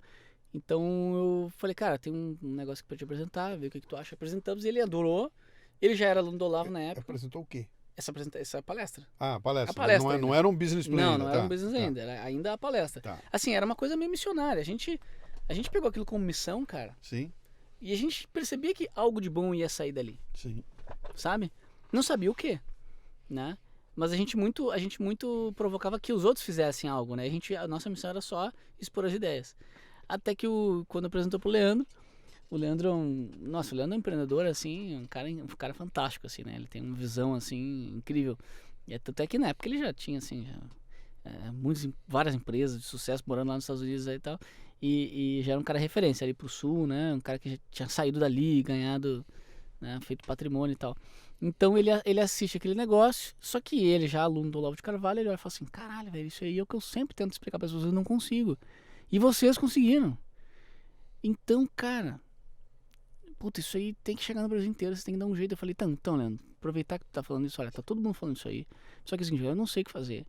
Os caras já propuseram aqui fazer uma ONG e tal, mas eu acho que não é, eu não tenho vontade de entrar numa ONG, de trabalhar por doação. Acho que isso é furada pra mim. Né, te abrindo o jogo aqui, putz, eu fiz lá a campanha do Marcel, fiz as consultorias, mas eu não sei o que fazer da vida, não tô muito norteado aí e tal. Daí ele falou, cara, mas tá aí, cara. Esse negócio aí é o seguinte, vocês estão resolvendo um puta problema das pessoas. Vocês estão gerando valor pra caramba. Vocês terminam de apresentar e os caras ficam pedindo um call to action. Cara, isso é um business, cara. Isso é uma puta empresa, cara. E não só uma puta empresa que pode dar muito certo, porque atende uma demanda bem latente do mercado, como pode fazer um puta bem pro Brasil. Em termos de informação, em termos de mídia e tudo mais. Vai adiante, faz isso aí e tal. Eu falei, pô, cara. Ele falou, não, e se precisar de minha ajuda, conta comigo, eu te mentoro a fazer isso aí e tal. Eu falei, acabou, então... Putz, esse cara, um cara né, é sempre assim, quando a gente tá empreendendo, né, Ele Luciano? enxergou valor. O cara é empreendedor, ele enxergou valor. Exatamente. Ele viu que... E a gente, quando tem uma pessoa assim, já de sucesso mais na frente, que valida uma ideia, sim. É outra coisa, né? Aí foi que me caiu a ficha, né? Que aquilo era uma jornada empreendedora começando. Não tinha percebido, cara. Realmente, isso aqui foi a loucura. E daí, mas dali até a gente fazer a Brasil Paralelo também não foi simples, porque... nós eu não sabia nada de vídeo, não sabia nada de jornalismo, de roteiro, de nada. Eu nem sabia bem o que Mas é. então, essa ideia porque eu estou imaginando o seguinte aqui, você tem na mão uma matéria-prima muito legal e agora é o momento de você precisa ampliar esse alcance, ela tem que aumentar o alcance dela. Você está na área de comunicação e para aumentar esse alcance você tem 1000 alternativas. Então você poderia falar, olha, eu vou montar um projeto de um programa de televisão, eu vou montar um projeto de aulas nas escolas, eu vou montar um projeto de... Como é que pinta essa ideia? Então, palestra no Brasil inteiro que não ia ser, né? Imagina, nós ia impossível. terminar em 2092. Sim, exatamente, né? Quer dizer, a sua presença física executando não dava. Não eu dá. teria que fazer Exato. e esparramar, né? Exatamente. Como é que esparrama? Pela mídia tradicional a gente sabe como é que é. Aí tem a internet, né? Exato. Vocês em algum momento... Como é que você faz, então, para encontrar o caminho? Olha, o caminho será documentário... Então, você fez o raciocínio perfeito. Primeira coisa que a gente percebeu, precisa ser um business digital. E precisa ser um business digital. Beleza, foi o primeiro raciocínio. O raciocínio de fazer vídeo, ele veio muito depois, por incrível que pareça. Porque como a gente não é do vídeo, para quem só tem martelo, todo problema é prego. Então, você não consegue resolver um problema quando você não...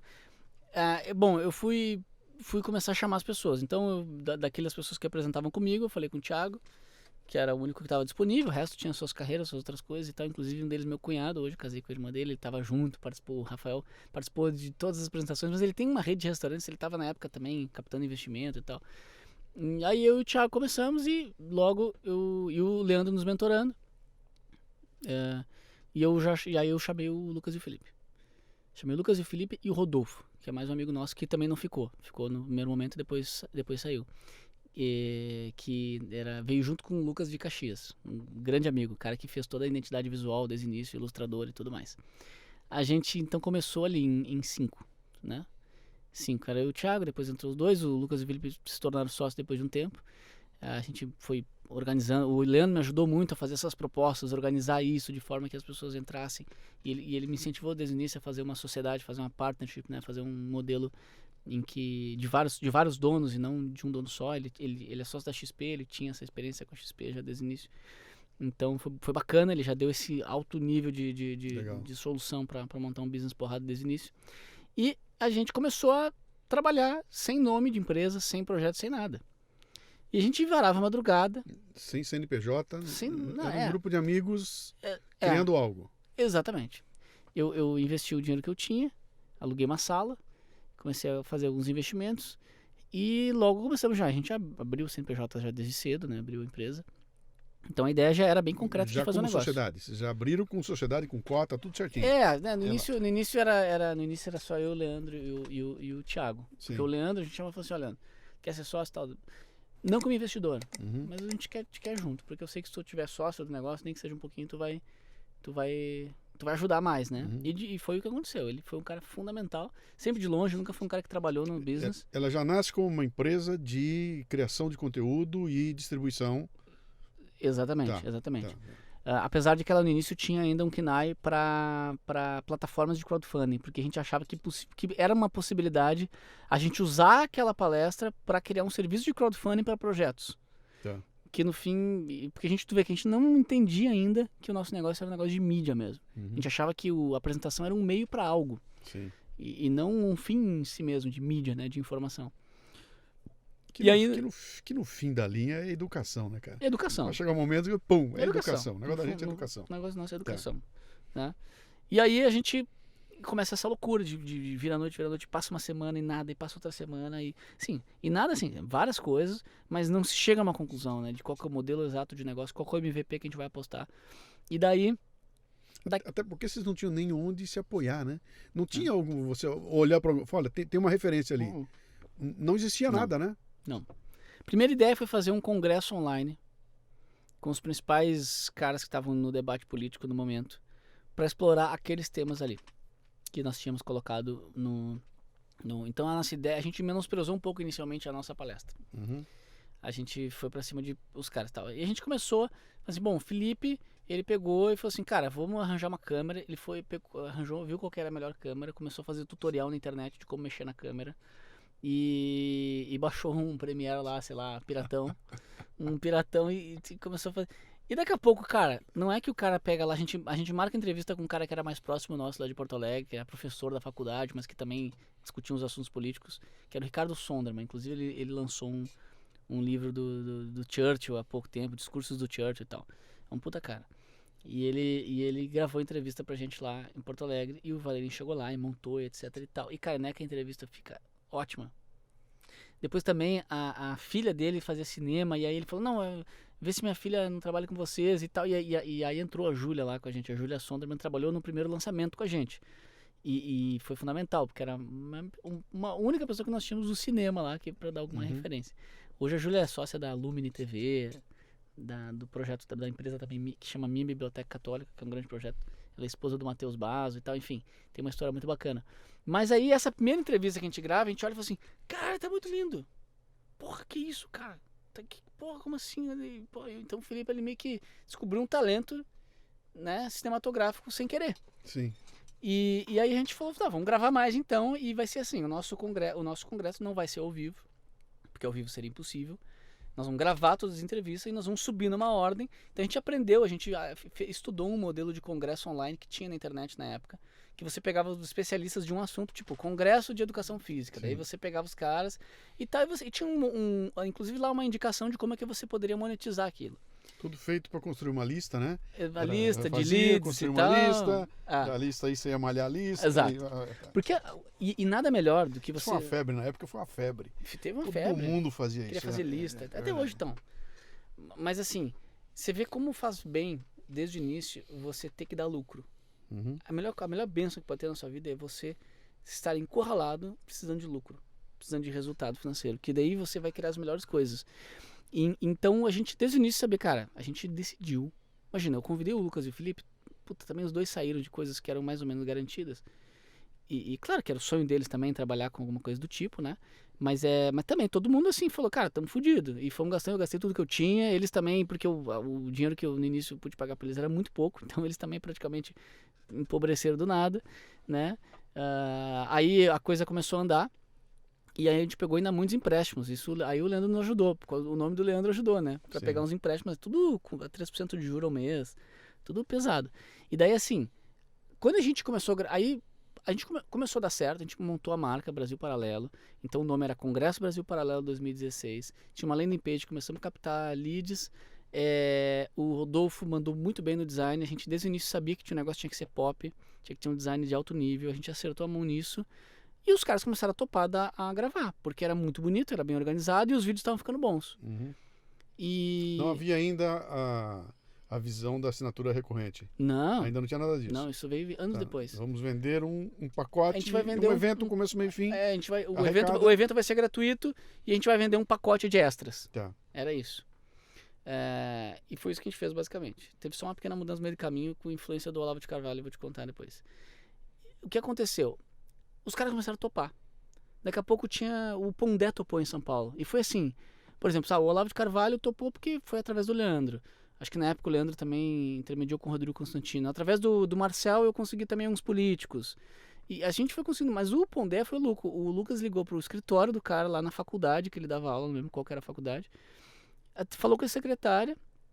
A secretária falou com ele na hora, tal, ele falou com ele, topou, fechou data. Ele desligou o telefone e falou, cara, fechamos com o Pondé. O Pondé vai participar do Congresso Brasil Paralelo. Uhum. Caralho, tá, mas quando que é? Em tal dia em São Paulo. Puta, como é que compra a passagem? Puta, não tem dinheiro. Puta, teu cartão de crédito fulano, no meu cartão já foi. Bom, o meu também. Puta, será que o do teu pai não? Pai? Começou aquela loucura. Tipo, cara, vamos ter que pegar um empréstimo. Acho que foi ali que a gente teve que pegar o primeiro empréstimo. Não lembro se foi o primeiro ou já foi o segundo. Aí começamos a pegar empréstimo e pagar esses custos. E daqui a pouco, a gente estava com, sei lá, umas 30 e pouca entrevistas. De, sei lá, 2, 3 horas de duração. Você olha para as entrevistas e fala, não tem congresso. A não ser que esse congresso dure um mês. Sim. Então a gente meio que... Só que ao mesmo tempo, pro marketing do negócio, era bom ter esse monte de gente. E a gente se vê diante de um problema. A gente não tem um evento, a gente não tem um bom evento, um bom produto, né? Puta, mas a gente que participou de todas as entrevistas, a gente olhava e dizia assim, tem uma coisa que o cara falou lá, que é boa, e tem uma outra coisa que o cara falou aqui, que também é muito boa, mas a palestra inteira do cara não é tão interessante, porque, enfim, muito tempo ali parado. Puta, e tem umas coisas que nenhum deles falou, que só a gente pra falar, porque é tipo quando a gente fazia aquela palestra lá, que a gente dava toda a costura dos temas e tal.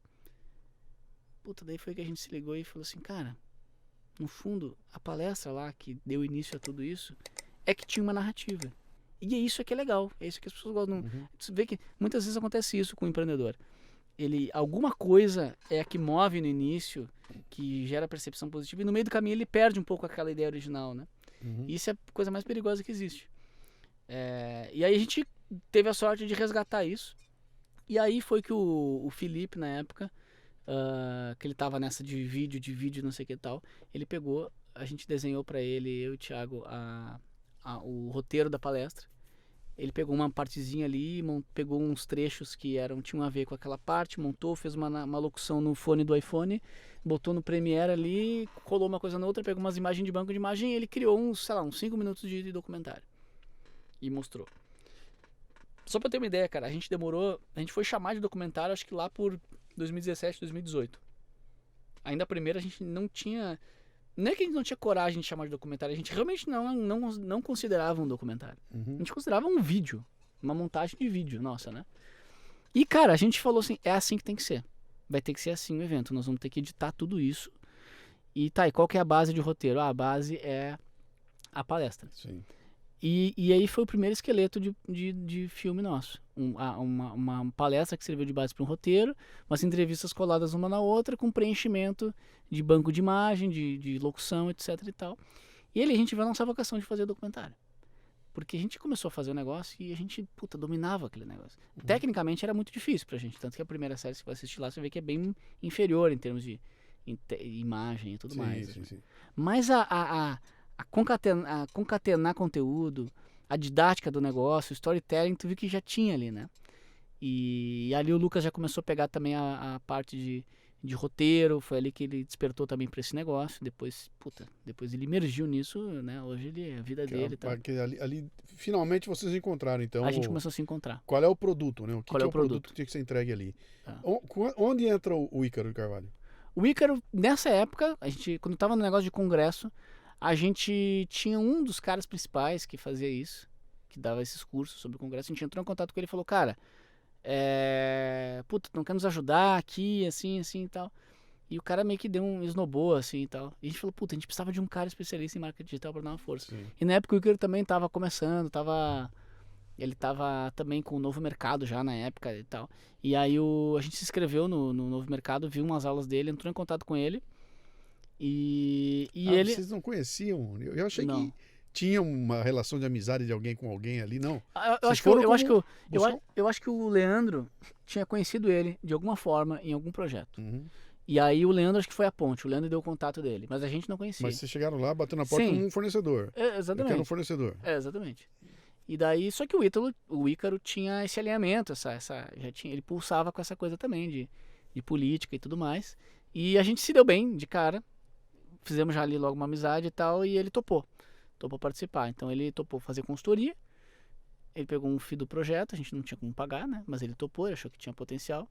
E ele basicamente ficou lá, ele mora em Santos e a gente em Porto Alegre, né? A gente tinha um grupo do WhatsApp que ele ficava o dia inteiro mandando áudio e dando as dicas excelentes, ele deu todas as dicas e tudo mais, e muitos dos e-mails daquele esquema ali de lançamento, daquela forma de lançamento, muitos dos e-mails ele que escreveu. Sim.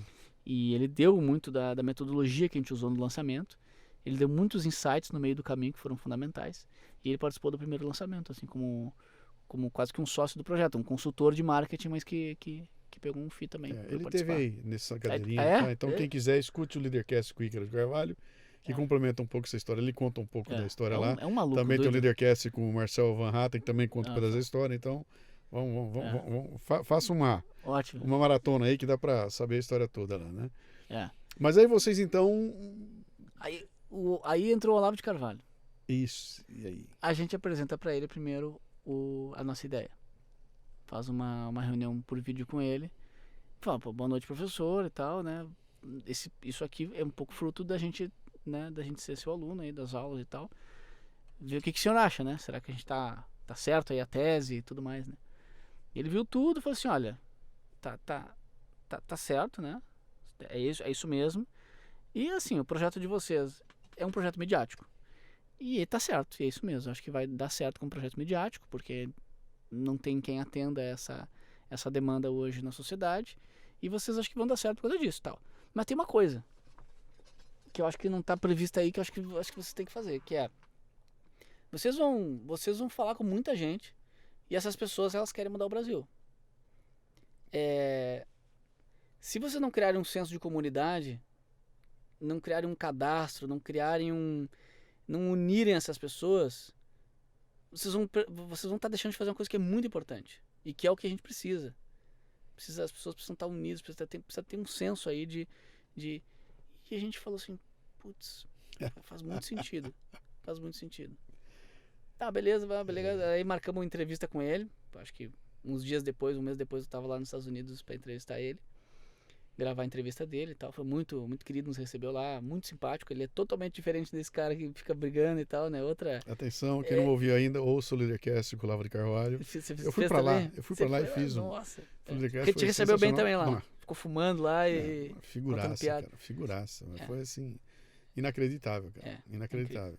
É inacreditável. E é isso que me deixa... Mágico, é mágico. É isso que me deixa assim, não dá pra gente entender muito bem. Porque a gente fica falando aqui, os caras começam, aê, maluco, terraplanista, como é que é? Astrólogo, cara. Eu não tenho a menor ideia do que tem ali, cara, sabe? Não, porque só fala bobagem. Eu botei agora, eu criei um canal do Leadercast. Eu tinha um canal no YouTube, o meu canal, e estavam lá os programas, né? E agora eu criei um canal do Leadercast. Então é uma fase nova e estou trazendo para cá. E trouxe e republiquei agora do Olavo. E botei de novo, né? Foi em 2018 que eu tive com ele. Botei de novo lá. E, cara, aí você vai na área dos comentários, do mesmo jeito que tem gente que chega lá e fala genial, aí entra um monte de gente, é só xingamento. E você fala, cara, esses caras não têm a menor ideia, eles não... Você pode não gostar, você pode ter um problema estético com ele, você pode achar que ele fala palavrão, você pode achar que ele defende tese... Cara, mas a hora que você entra na obra, esqueça o que ele fala e fique só com as referências. Você já vai ganhar 100 anos de vida, só com a referência, do tipo assim, cara, procure tal cara, veja tal livro, veja essa tese. Sabe? Quando você começa a puxar, cara, isso aí te dá uma vida. Todo mundo que eu conheço que resolveu fazer o coffee mudou de vida. Pra melhor, né? Todo mundo que eu conheço, cara, que resolveu fazer o coffee. Coffee é o curso online de filosofia. Sim. Todo mundo que resolveu fazer o coffee caiu pra trás na cadeira. Sim. Assim, caramba do céu, como eu não tinha encontrado esse homem antes. Mas é o Olavo, professor de filosofia, que é um tipo, que é uma figura, né? E você tem o Olavo que tem o Olavo do Twitter e do Facebook, é uma coisa, e tem o Olavo professor. O Olavo é um só, obviamente, né? Mas você explora as diferentes vertentes de trabalho que ele tem. E esse trabalho como professor de filosofia é um trabalho que não tem igual no Brasil. Bom, então você que está nos ouvindo ainda, que já caiu o disjuntor, já derrubou o disjuntor, já religou, já derrubou de novo, então você... calma, sabe, não fica nervoso, continua ouvindo, tá legal o papo aqui, tem mais calma, volta, toma uma água, volta, e se puder, dá uma olhadinha depois em alguma coisa que o Olavo escreveu, que não seja só texto de Facebook. Pega um livro dele, vai ler um livro, depois vem comentar, sabe? E esqueça esses termos do tipo olavismo, olavista, cara, bolsonarismo, esses negócios Você só emburrece o debate. Cara, é um reducionismo para todo lado. E vale para todo lado, sabe? Se você pegar também, pegar um cara e taxar um comunista num cara... A gente precisa cuidar com isso também, exatamente. É tão reducionista quanto, entendeu? Concordo. Não é assim. E se tem uma coisa que a gente aprendeu, é isso na Brasil Paralelo, da mesma forma. Sim. Você pega esse fenômeno da direita brasileira. Eu criei uma metáfora para explicar a direita brasileira. A direita brasileira, você imagina um elevador grande numa daquelas lojas de departamentos gigantescas nos Estados Unidos. Então o elevador está vazio. E um belo dia a gente enche de gente naquele elevador. É a direita brasileira. A partir de 2013, né? 14, que a direita entrou inteirinha naquele elevador. O elevador começou a subir com todo mundo lá dentro, né? E aí o elevador para no primeiro andar e fala, atenção, roupas femininas, uma parte sai. Roupas masculinas, outra parte sai. Brinquedos, uma parte sai. Foi isso que aconteceu com o Brasil. A direita brasileira foi assim. Ela começa e ela vai se esmigalhando no meio do caminho e se transforma num monte de grupos onde tem maluco, tem gente sensata, sabe? Tem um maluco que vem pedir, eu quero que o exército tome conta e mate todo mundo. Tem louco assim, né?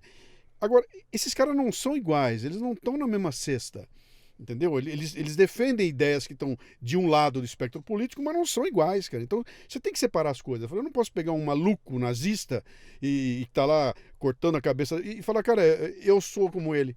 Bota um rótulo, eu sou genocida.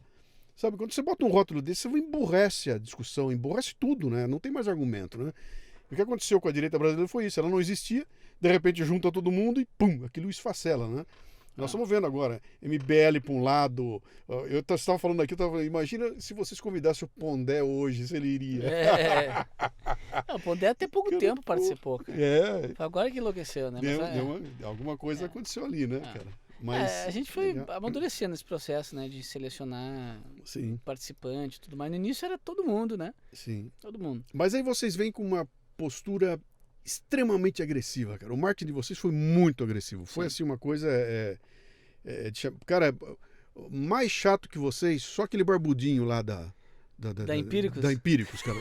Só o barbudinho da Empíricos que era mais... Porque você entrava no YouTube, era, cara, toda hora vinha o cara... E vocês entraram sem medo, né, cara? Vocês entraram com... E bateram o filme lá, que ali estava claro que tinha uma intenção que era tipo assim, um vai ou racha, né? Ou a gente bota aqui E é isso 100 mesmo. mil assinantes ou o negócio não tem como rodar, né? E é isso mesmo. Então, mas deixa eu voltar naquela reunião estratégica, quando vocês sentaram ali para conversar.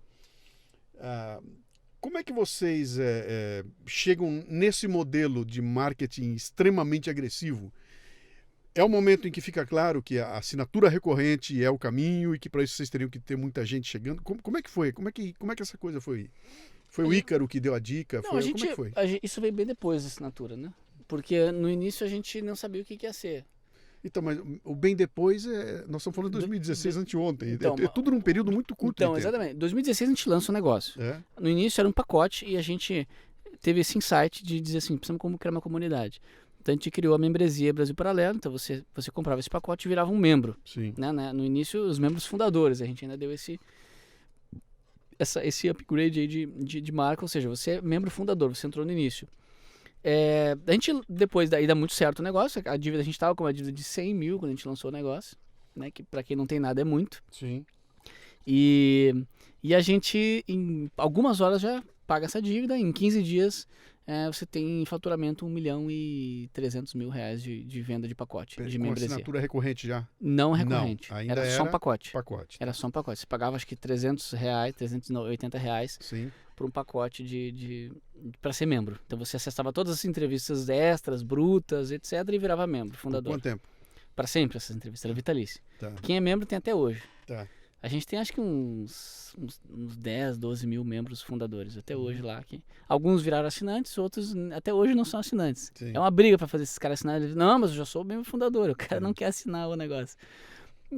Mas aí a gente começa a empresa, né? Começa a organizar, começa a ter que estruturar, botar de pé, ainda com um modelo muito incipiente, não é um modelo de negócio estável ainda, mas se mostrou gerador de receita. E a gente com o próprio caixa começa a investir, começa a criar, lança a segunda série, Brasil Última Cruzada, que até hoje é o maior sucesso da Brasil Paralelo. Ainda na Última Cruzada era só pacote. Só que a gente começa a perceber aí já o efeito que tem de um lançamento para o outro, de você não conseguir necessariamente que as pessoas recomprem de novo um outro pacote. Começa a perceber, olha, precisamos evoluir o modelo de negócio. Entra 2018, a gente faz vários lançamentos, a gente faz acompanhamento das eleições, a gente lança Teatro das Tesouras, a gente faz um dossiê das urnas eletrônicas, um documentário sobre as urnas, atacado pelo Ministério Público Eleitoral, tiram o vídeo do ar, censuram no YouTube, a gente entra com um mandato de segurança, bota o vídeo de volta, lança um especialista falando sobre... o ano de 2018 foi uma explosão para o Brasil Paralelo e a gente lança o modelo de assinatura. A gente chegou e falou assim, olha, só que para lançar o modelo de assinatura a gente precisava ter algo recorrente. E aí que a gente lançou o núcleo de formação.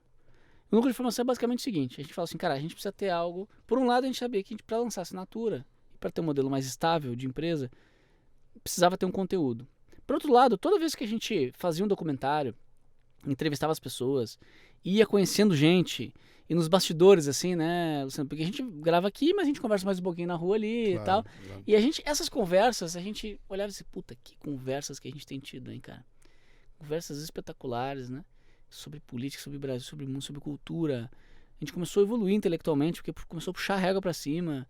A Brasil Paralelo começou a ter uma certa envergadura, então a gente já começou a ter uma responsabilidade maior e aí você começa a ter que ficar mais sério, né? Ter que estudar mais, etc. Puta, a gente queria dividir isso com as pessoas. Esse bastidor que as pessoas não veem. E aí foi que a gente juntou as duas coisas. Falou, vamos fazer um núcleo de formação. A gente reúne esses caras, chama eles aqui para dar um curso, grava esse curso e dá para os membros. Mas só para quem assina. Essa turma que estava conversando com vocês. Esse povo que... Aí você tem de tudo. Professores, filósofos, cientistas políticos, empresários, tem de tudo. Depende da série que nós estamos fazendo. É um grupo diferente de especialistas, né? Mas tinha aqueles que são... Por exemplo, o Rafael Nogueira, ele tem vários cursos no núcleo de formação. Né? Porque ele é um cara que a gente praticamente foi lançado pela Brasil... Praticamente não, ele foi lançado pela Brasil Paralelo. O Luiz Felipe também foi lançado pela Brasil Paralelo. O de Orleans Bragança. O Tomás Juliano. E assim vai. Marcos Boeira. Porque eles eram pessoas que já tinham, obviamente, muito mais estrada que a Brasil Paralelo. Muito mais... tudo, né? E tal, mas eles eram de carreiras nichadas, de locais. Não estavam na internet. Enfim, e a gente começa a fazer o núcleo de formação e lança a assinatura. E 2019, aquele ano, em 2018, a gente já tinha faturado 7 milhões e pouco. 2019, tem o 1964. Sim. Aquela loucura, foi. você lembra? Doideira. Uma doideira. O Brasil inteiro, cara, negócio assim. Vila enlouquecido Cara, aquilo foi uma loucura. panca. Ali eu acho que eles devem ter parado, assim, depois que passou todo o rolo, eu falei assim, que merda que a gente fez. Que a gente tornou esses caras uns rockstar. É. Era isso, cara. Todo dia alguma imprensa me ligando pra entrevista. O negócio foi assim, bom, hoje tem quase 9 milhões de acessos do filme, longa-metragem documental mais visto do Brasil. Sem da ser história, lançado comercialmente em lugar nenhum. em lugar nenhum, É, sem só nada. Só na. Que loucura, né, cara? É, É aquilo que a gente conversou um pouquinho antes, que eu estava te falando do timing para as coisas acontecerem, timing. né? Cara, é o timing exato. A coisa acontece no momento exato, quando a tecnologia está à tua disposição e você entra lá e de repente descobre que tem um canal. Então hoje, você vê, tem gente aí com canal no YouTube que tem mais audiência do que programa de rádio e televisão exato. conhecido. Quer dizer, chegamos num ponto aí em que, cara, o indivíduo já pode fazer No ano passado, diferença, Luciano, 2020, foram mais de 11 milhões de espectadores únicos Que loucura. que Cara. assistiram ao Brasil Paralelo, em média, Uhum. mais de 4 vídeos.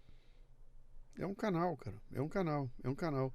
Mas então aí, em 2018, com aquela barulheira toda, vocês começam a incomodar.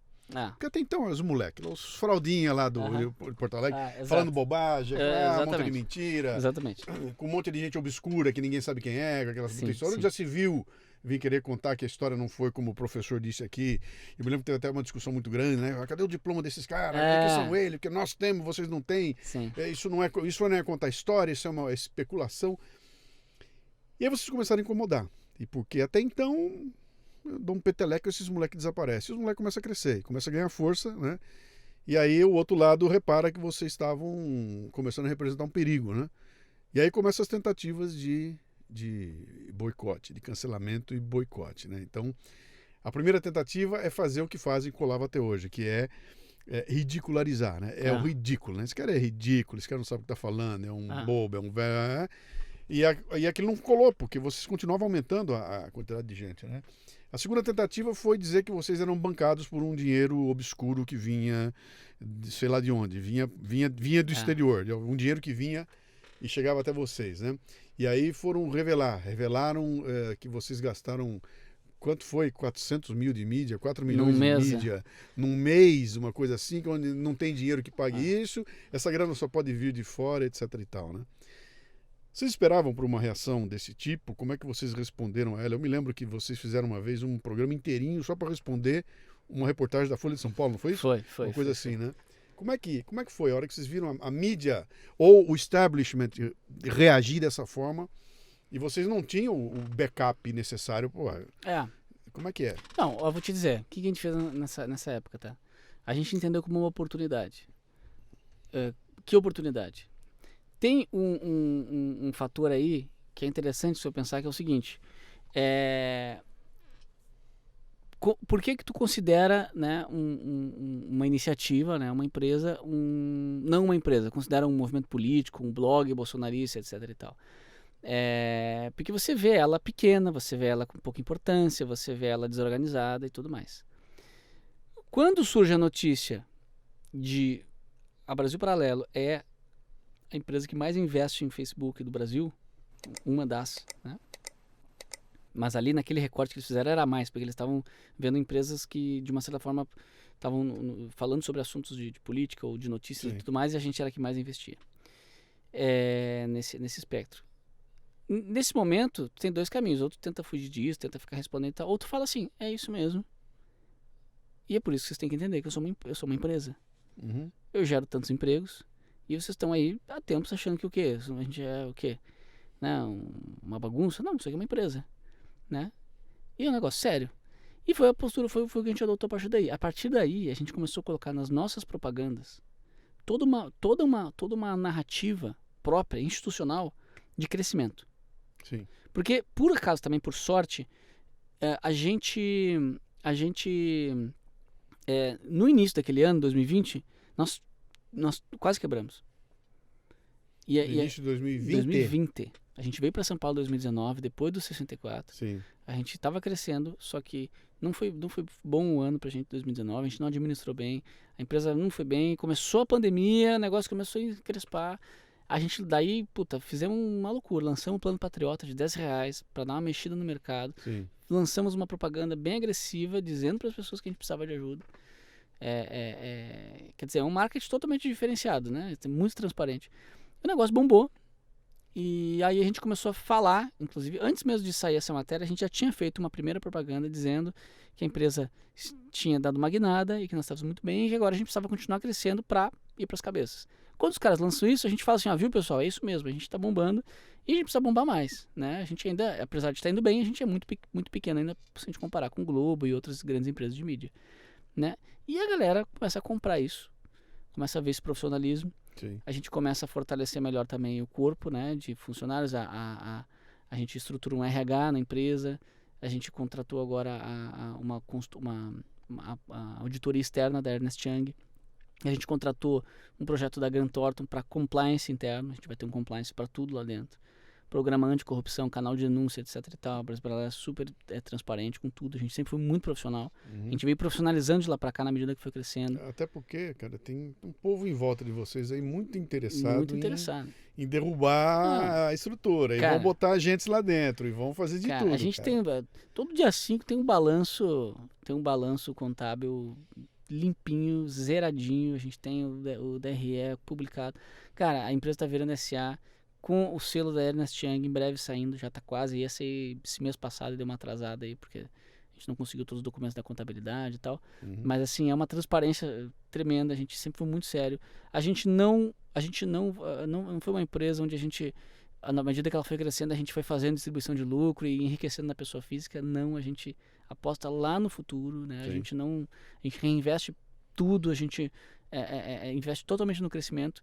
Né? Hoje a empresa, no ano passado, a empresa já fechou 30 milhões de faturamento, com 40% de EBITDA, uma geração de caixa lá em cima, com reinvestimento todo próprio, sem nenhuma rodada de investimento. E basicamente com assinatura recorrente. Com assinatura recorrente. Quer dizer, basicamente não. É com 100%. assinatura. 100% de assinatura 100% recorrente. de assinatura recorrente. Quantos assinantes vocês têm hoje? 200 mil.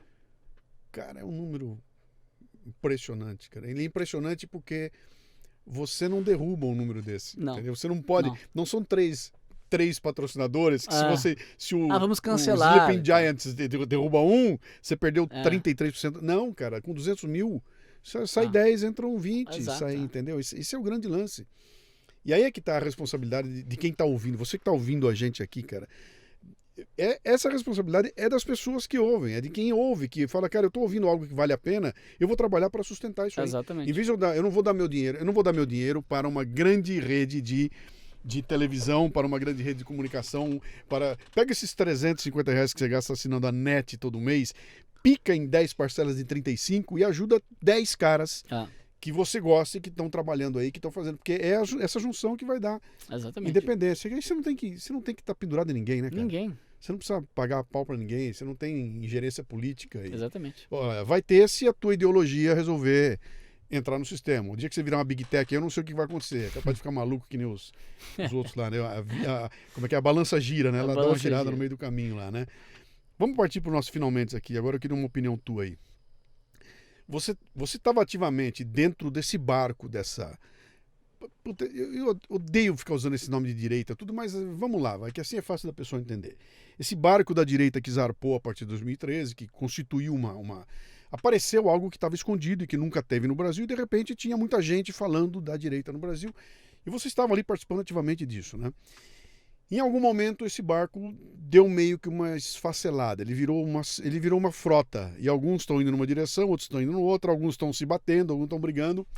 Como é que você está enxergando esse cenário hoje no Brasil? Lembrando-se que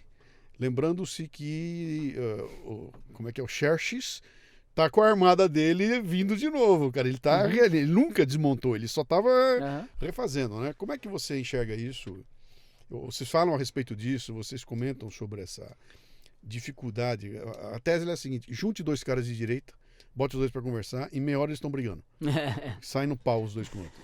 Eu acho que, assim, quem nos acompanha percebe que a gente não briga. Sim. A gente não briga, não tem nenhuma briga na direita. Né? Isso não é à toa, isso é porque a gente não quer brigar. A gente não vê sentido. Né? Não brigar pelo quê? Né? Não tem nada aí. Aí tem um ponto. Se você briga por algo. Que algo é esse, né? Então, muitas das brigas, no fundo, elas são brigas por um poder, né? Por um poder. Ego, etc e tal. Quando você não constrói o seu próprio poder, você quer o poder do outro. E aí você briga. Quando você tem o seu próprio poder, por que você vai brigar com alguém? Vou brigar com quem? Né? Fulano falou mal da Brasil Paralelo. Tudo bem, cara. Posso até ficar chateado de vez em quando, sou ser humano, sou normal. Posso ficar puto com um tweet ou outro que eu vejo e tal. Agora, eu não sou burro, eu não ajo com o intestino, eu ajo com o cérebro, né? Então, muitas vezes e outra coisa, né? Além de agir com o cérebro, também a gente procura ter um coração minimamente bom. Então a gente às vezes olha e fala assim, puta, deixa o cara falar, deixa o cara brigar um pouquinho. Não vou discutir, não vou entrar nessa briga, porque eu não tenho nada a ganhar com essa briga. Não existe motivo. Quando você não tem muito, né? Você não tem muito poder, quando você não tem, você depende do poder do outro, do poder político do outro, ou da audiência do outro e tal.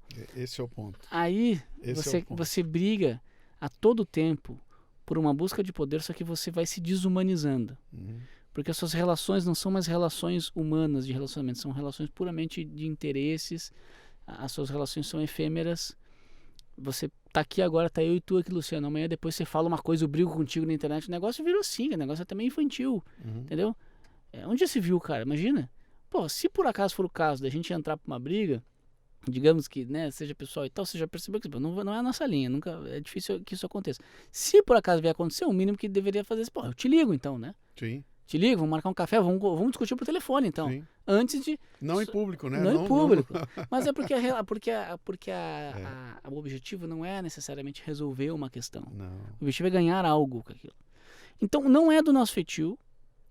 E, além disso, não temos porquê. Estamos muito bem obrigados fazendo o nosso trabalho com o nosso público. Não temos nenhum interesse político, é uma empresa de mídia. Né, uma empresa de mídia que não tem uma concessão estatal do governo, que não tem um financiamento público de um banco estatal, que não tem uma lei Rouanet, que não tem nenhuma relação com o governo, nenhum pingo de centavo de nenhum tipo de estado de governo, nem nenhum tipo de patrocinador, ou seja, não temos nenhum interesse no que acontece em Brasília do ponto de vista de poder. Temos interesse do ponto de vista editorial, de olhar, de entender, etc. e tal. Né? Temos nossos valores, temos uma busca editorial, uma busca pela verdade, uma busca por resgatar os bons valores no coração dos brasileiros, bons valores, ideias e sentimentos do Ocidente, que construíram o Ocidente, é a nossa busca, né? E é com isso que a gente está comprometido. E quem é que nos regula? De quem a gente depende de quem? Desses 200 mil caras. Né? Então, então o que a gente precisa fazer é agradar esses 200 mil caras. Como que a gente agrada eles? Fazendo aquilo que a gente prometeu para eles que a gente ia fazer, né, desde o início. Então, não é fácil você criar esse sistema de coerência, mas depois que você cria, é muito bom, Luciano. É muito bom, cara. Vocês descobriram, definiram os valores e calcaram o negócio de vocês esses valores. Deu muito trabalho. E não estão dispostos a ficar negociando esses valores, né? Exato, não estamos dispostos. Esse é o ponto. Não estamos dispostos, mas é mais... Não estamos dispostos e nem temos porquê. Sim. Né? O cara chega hoje assim, oferece, sei lá, isso, aquilo, etc. Mas a gente está com a vida muito boa. Muito trabalho, muita felicidade no que a gente faz, muita realização de propósito, uma puta demanda artística que pra gente é fantástico, porque a gente sempre sonhou fazer. Né? Fazer filme é um negócio que te envolve de uma forma... Dá muito trabalho, obviamente, não é um trabalhinho assim confortável, dá muito trabalho fazer um filme, mas te realiza de uma forma muito intensa. Então, assim, a gente tá muito feliz fazendo o que a gente faz. Por que eu vou brigar com fulano Beltrano? Sim. E geralmente também, de uma certa forma, assim, alguns tentam nos atingir se você não consegue bater você no argumento, eles vão bater, vão cortar a tua fonte de financiamento, vão cortar a plataforma, vão cortar a tua plataforma de acesso. A gente deu certinho o time, a gente montou um time de tecnologia. Então, isso que eu ia perguntar, era a próxima pergunta agora, pra gente caminhar definitivamente pro final, era essa. Mas só para completar ali das brigas políticas, sim, dizer que assim, eu tô falei um pouco de mim e tal, falei um pouco da Brasil Paralelo, né, da nossa posição. Mas assim, acho que enquanto nós não tivermos players, seja políticos, midiáticos, seja só influenciadores, intelectuais, etc., enquanto não tiver players que tenham estabilidade, que tenham um próprio propósito, um papel definido do que fazem, né, uma independência e tal, nós vamos ter sempre essas briguinhas. Sim. Sempre essas briguinhas. Né? Então a gente não tem, o que demonstra hoje é que a gente é muito imaturo. Não temos instituições, não temos players no cenário. O Brasil é um adolescente. É adolescente. Adolescente tem que tomar umas palmadas de vez em quando, não se acerta. Última pergunta, como é que vocês estão se blindando para esses sustos aí que as Big Techs, e nem tão bigs, né, cara? O Hotmart deu um susto em vocês e bravo um tempo atrás, né? No momento em que ele tira a tua plataforma e quando o pessoal fala, muda de plataforma, não, pera um pouquinho, não é assim, não é muda de plataforma. Como é que você leva os 10 mil assinantes de uma plataforma? Como é que você muda uma fintech? É muito complicado, né? Isso quando você tem um YouTube que fala, tirei seu canal do ar, né? Como é que vocês estão se blindando? Ou estão pensando em se blindar para isso? Bom, a Hotmart quebrou o contrato conosco, né? Então eles ficaram numa passividade de um processo judicial, inclusive. Por conta disso, fizeram bem direitinho toda a transição. Claro, a gente seguiu todos os protocolos, LGPD, etc e tal. Uma puta trabalheira. Se eu não tivesse uma equipe de tecnologia já formada, com CTO, etc e tal, eu não sei como é que eu faria. Sim. Né? Então, a sorte nossa foi essa, e a deles também, porque senão nós ia pra briga. Tá engavetado, meus advogados de vez em quando me cobram. Tá aí, né? Não tenho vontade, conheço o dono da Hotmart, sei que sei que é mais ou menos aquilo que você falou, não foi os donos, é o sindicato dos cabelos coloridos, que hoje em dia é um novo sindicato, né? Não é mais os trabalhadores, é o sindicato dos progressistas, Sim. dos ilix, essas coisas. Sim. Esse é o novo sindicato, e de fato foi o que aconteceu lá na Hotmart, um motim. Né? Eu chamo dos progressistas com C cedilha. Com C cedilha. Progressista com C cedilha. Com C cedilha. Então, o que aconteceu? Como a gente estava preparado, com um time de tecnologia já sendo montado, porque já era nosso objetivo, né, começar a montar um time próprio de tecnologia, casou certinho, a gente fez uma puta transição, fizemos um sistema próprio de integração com várias outras plataformas, não somos mais dependentes de uma empresa com o sistema, tem um sistema próprio plugado em várias empresas. Legal. A nossa margem de contribuição, ela foi de 50% para 67% ao longo do ano, com vários ajustezinhos, etc. Então, assim, a Hotmart presta um ótimo serviço, tecnicamente falando, né? Mas é caro. Para quem cresce muito, a Hotmart é muito cara. E a gente teve um puta upgrade aí também de margem de contribuição, margem de lucro. Interessante isso, cara. Muito bom. Depois eu até posso te recomendar mais ou menos como é que foi o sistema que a gente fez. Você precisa de um time fazendo, mas também não é um bicho de 7 cabeças. Tendo alguém que já fez, pode dar os caminhos. É bem mais barato fazer do jeito que a gente está fazendo. Então teve esse benefício também. Ficou muito claro para todo mundo a sacanagem da Hotmart, e a justiça é aquela coisa, né? Também é um problema. Mesmo que você tenha razão, é um problema você entrar na justiça. Eu te falei, vocês me deram um trabalhão, viu, cara? Porque assim que saiu aquela notícia toda, eu tirei tudo meu. Mas você fez bem. Tirei tudo da Hotmart, cara. Eu tirei, não dá pra... Quem não sabe do que nós estamos falando, tá? A Hotmart recebeu uma pressão e foi para o Brasil Paralelo e falou, não vou mais... Não quero mais vocês na nossa plataforma porque o conteúdo de vocês é um conteúdo político e blá blá blá. E aqui a gente não aceita conteúdo político e tudo isso. Só que todo o conteúdo da esquerda tá lá. Tá lá, Eles foram para cima dos caras que tinham conteúdo mais para a direita e tiraram os caras, né? E aí foi muito feio isso. Não, foi feio. A gente acabou dando bem. E assim, hoje nós temos um time de tecnologia, né? Hoje existe já o aplicativo da Brasil Paralelo, a plataforma. Tá saindo aplicativo de TV já em breve. É um time nível A de tecnologia. Não é fácil montar um time desses, mas a gente teve sorte até aqui. E a empresa tem crescido bastante. A gente vai se tornar cada vez mais independente tecnologicamente, mas você nunca se torna independente do sistema. Você nunca se torna independente de uma bandeira de cartão, de um Facebook, de um YouTube, né? E tudo mais. Do STF. Olha o que aconteceu com o homem mais poderoso do mundo. Exatamente. Então eu vou te dizer qual que é o caminho. Principal ação que a gente tem feito. Principal ação. Relações institucionais. Tá aí nosso amigo Renato Dias aí, que fez o contato contigo, né? Teve uma excelente carreira, né? Em várias áreas, mas recentemente no ranking dos políticos. A gente está desenvolvendo isso faz um tempo, desde o ano passado, né? A gente trabalhou com algumas assessorias. Agora o Renato assumiu essa frente. E as relações institucionais significam o quê, Luciano? Quando você pensa assim, o cara do YouTube é progressista, ok, beleza, ele pode ter uma ideia ou outra política e tal, mas o cara é o cara do YouTube, o cara trabalha lá no Google, o cara trabalha lá no Facebook, no Instagram, ou seja o que for. cara pode ter uma ideia que outra e tal, mas ele, para ter chegado até lá, tem uma carreira. Sim. É uma profissão. Muitas vezes um pai de família, uma mãe de família, uma carreira estabelecida, uma pessoa mais madura, etc e tal. Quando você senta para conversar profissionalmente com essas pessoas, e você explica que você não é uma... Por que acontece? De uma hora para outra, o cara que é lá, gerente do YouTube, ele se vê num ambiente onde a plataforma na qual ele trabalha, da empresa que ele trabalha, se torna, na cabeça dele, plataforma para um bando de maluco transformar completamente o país. Então, se você pensar pelo lado deles e ficar com certa empatia, é uma puta responsabilidade e um puta cagaço que esses caras estão tomando. Eles não sabem para que tá servindo a plataforma dele.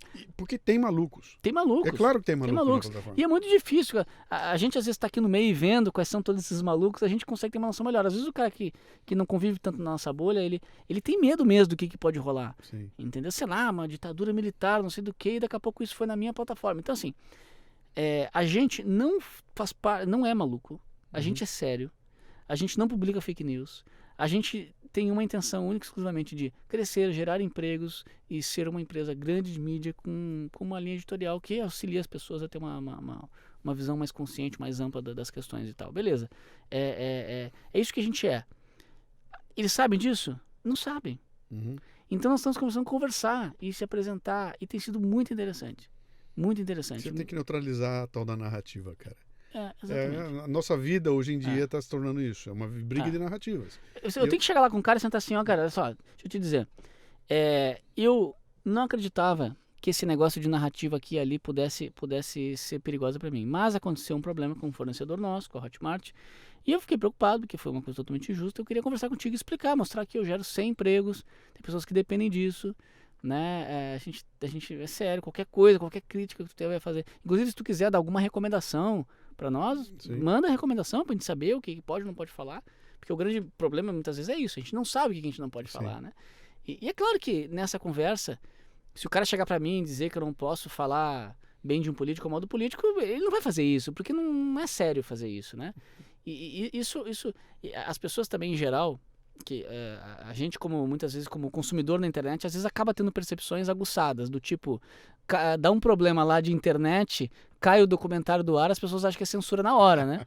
Às vezes é só um problema técnico, né, Luciano? Pois é. Então tem muito isso também. Então, a gente está num trabalho de tentar desmistificar, tanto para eles, quanto para nós também. A gente desmistificar, sentar lá e dizer, porra, Google é uma das maiores empresas do mundo.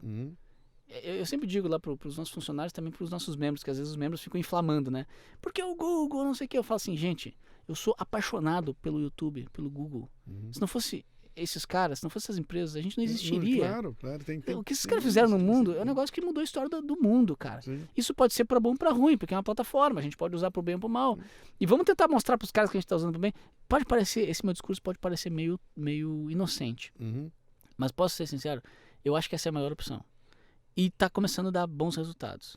Né? Se tiver que, pro Paulo, se tiver que para abrir, tiver que virar independente, se tiver que ficar à margem da sociedade, criar uma plataforma, a gente está se preparando para isso também. E para Dark Web. Para Dark Web, estamos nos preparando para isso também. Não estou dizendo que a gente está só contando com isso.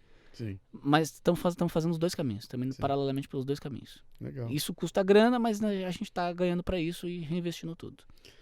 Maravilha, cara. Que grande história, cara. Vocês são um case de empreendedorismo fantástico, cara, pelo conteúdo que estão trabalhando, pelo tipo de trabalho que estão fazendo, que é aquela história, sabe, é um trabalho que, se ele der certo, você muda a sociedade brasileira. Entendeu? São pouquíssimos negócios que a gente conhece que podem dizer isso. Se o meu negócio der muito certo, eu mudo a sociedade brasileira. Então, do mesmo jeito que tem essa como é que eu vou dizer, você tem essa visão ampla, cara, de mudar uma sociedade, também tem uma responsabilidade brutal no colo dos moleques de 30 anos. Entendeu? E eu fico feliz de ouvir vocês com o pé no chão, sabe? Sem deslumbre, sem estar deslumbrado, sabe? Sabendo.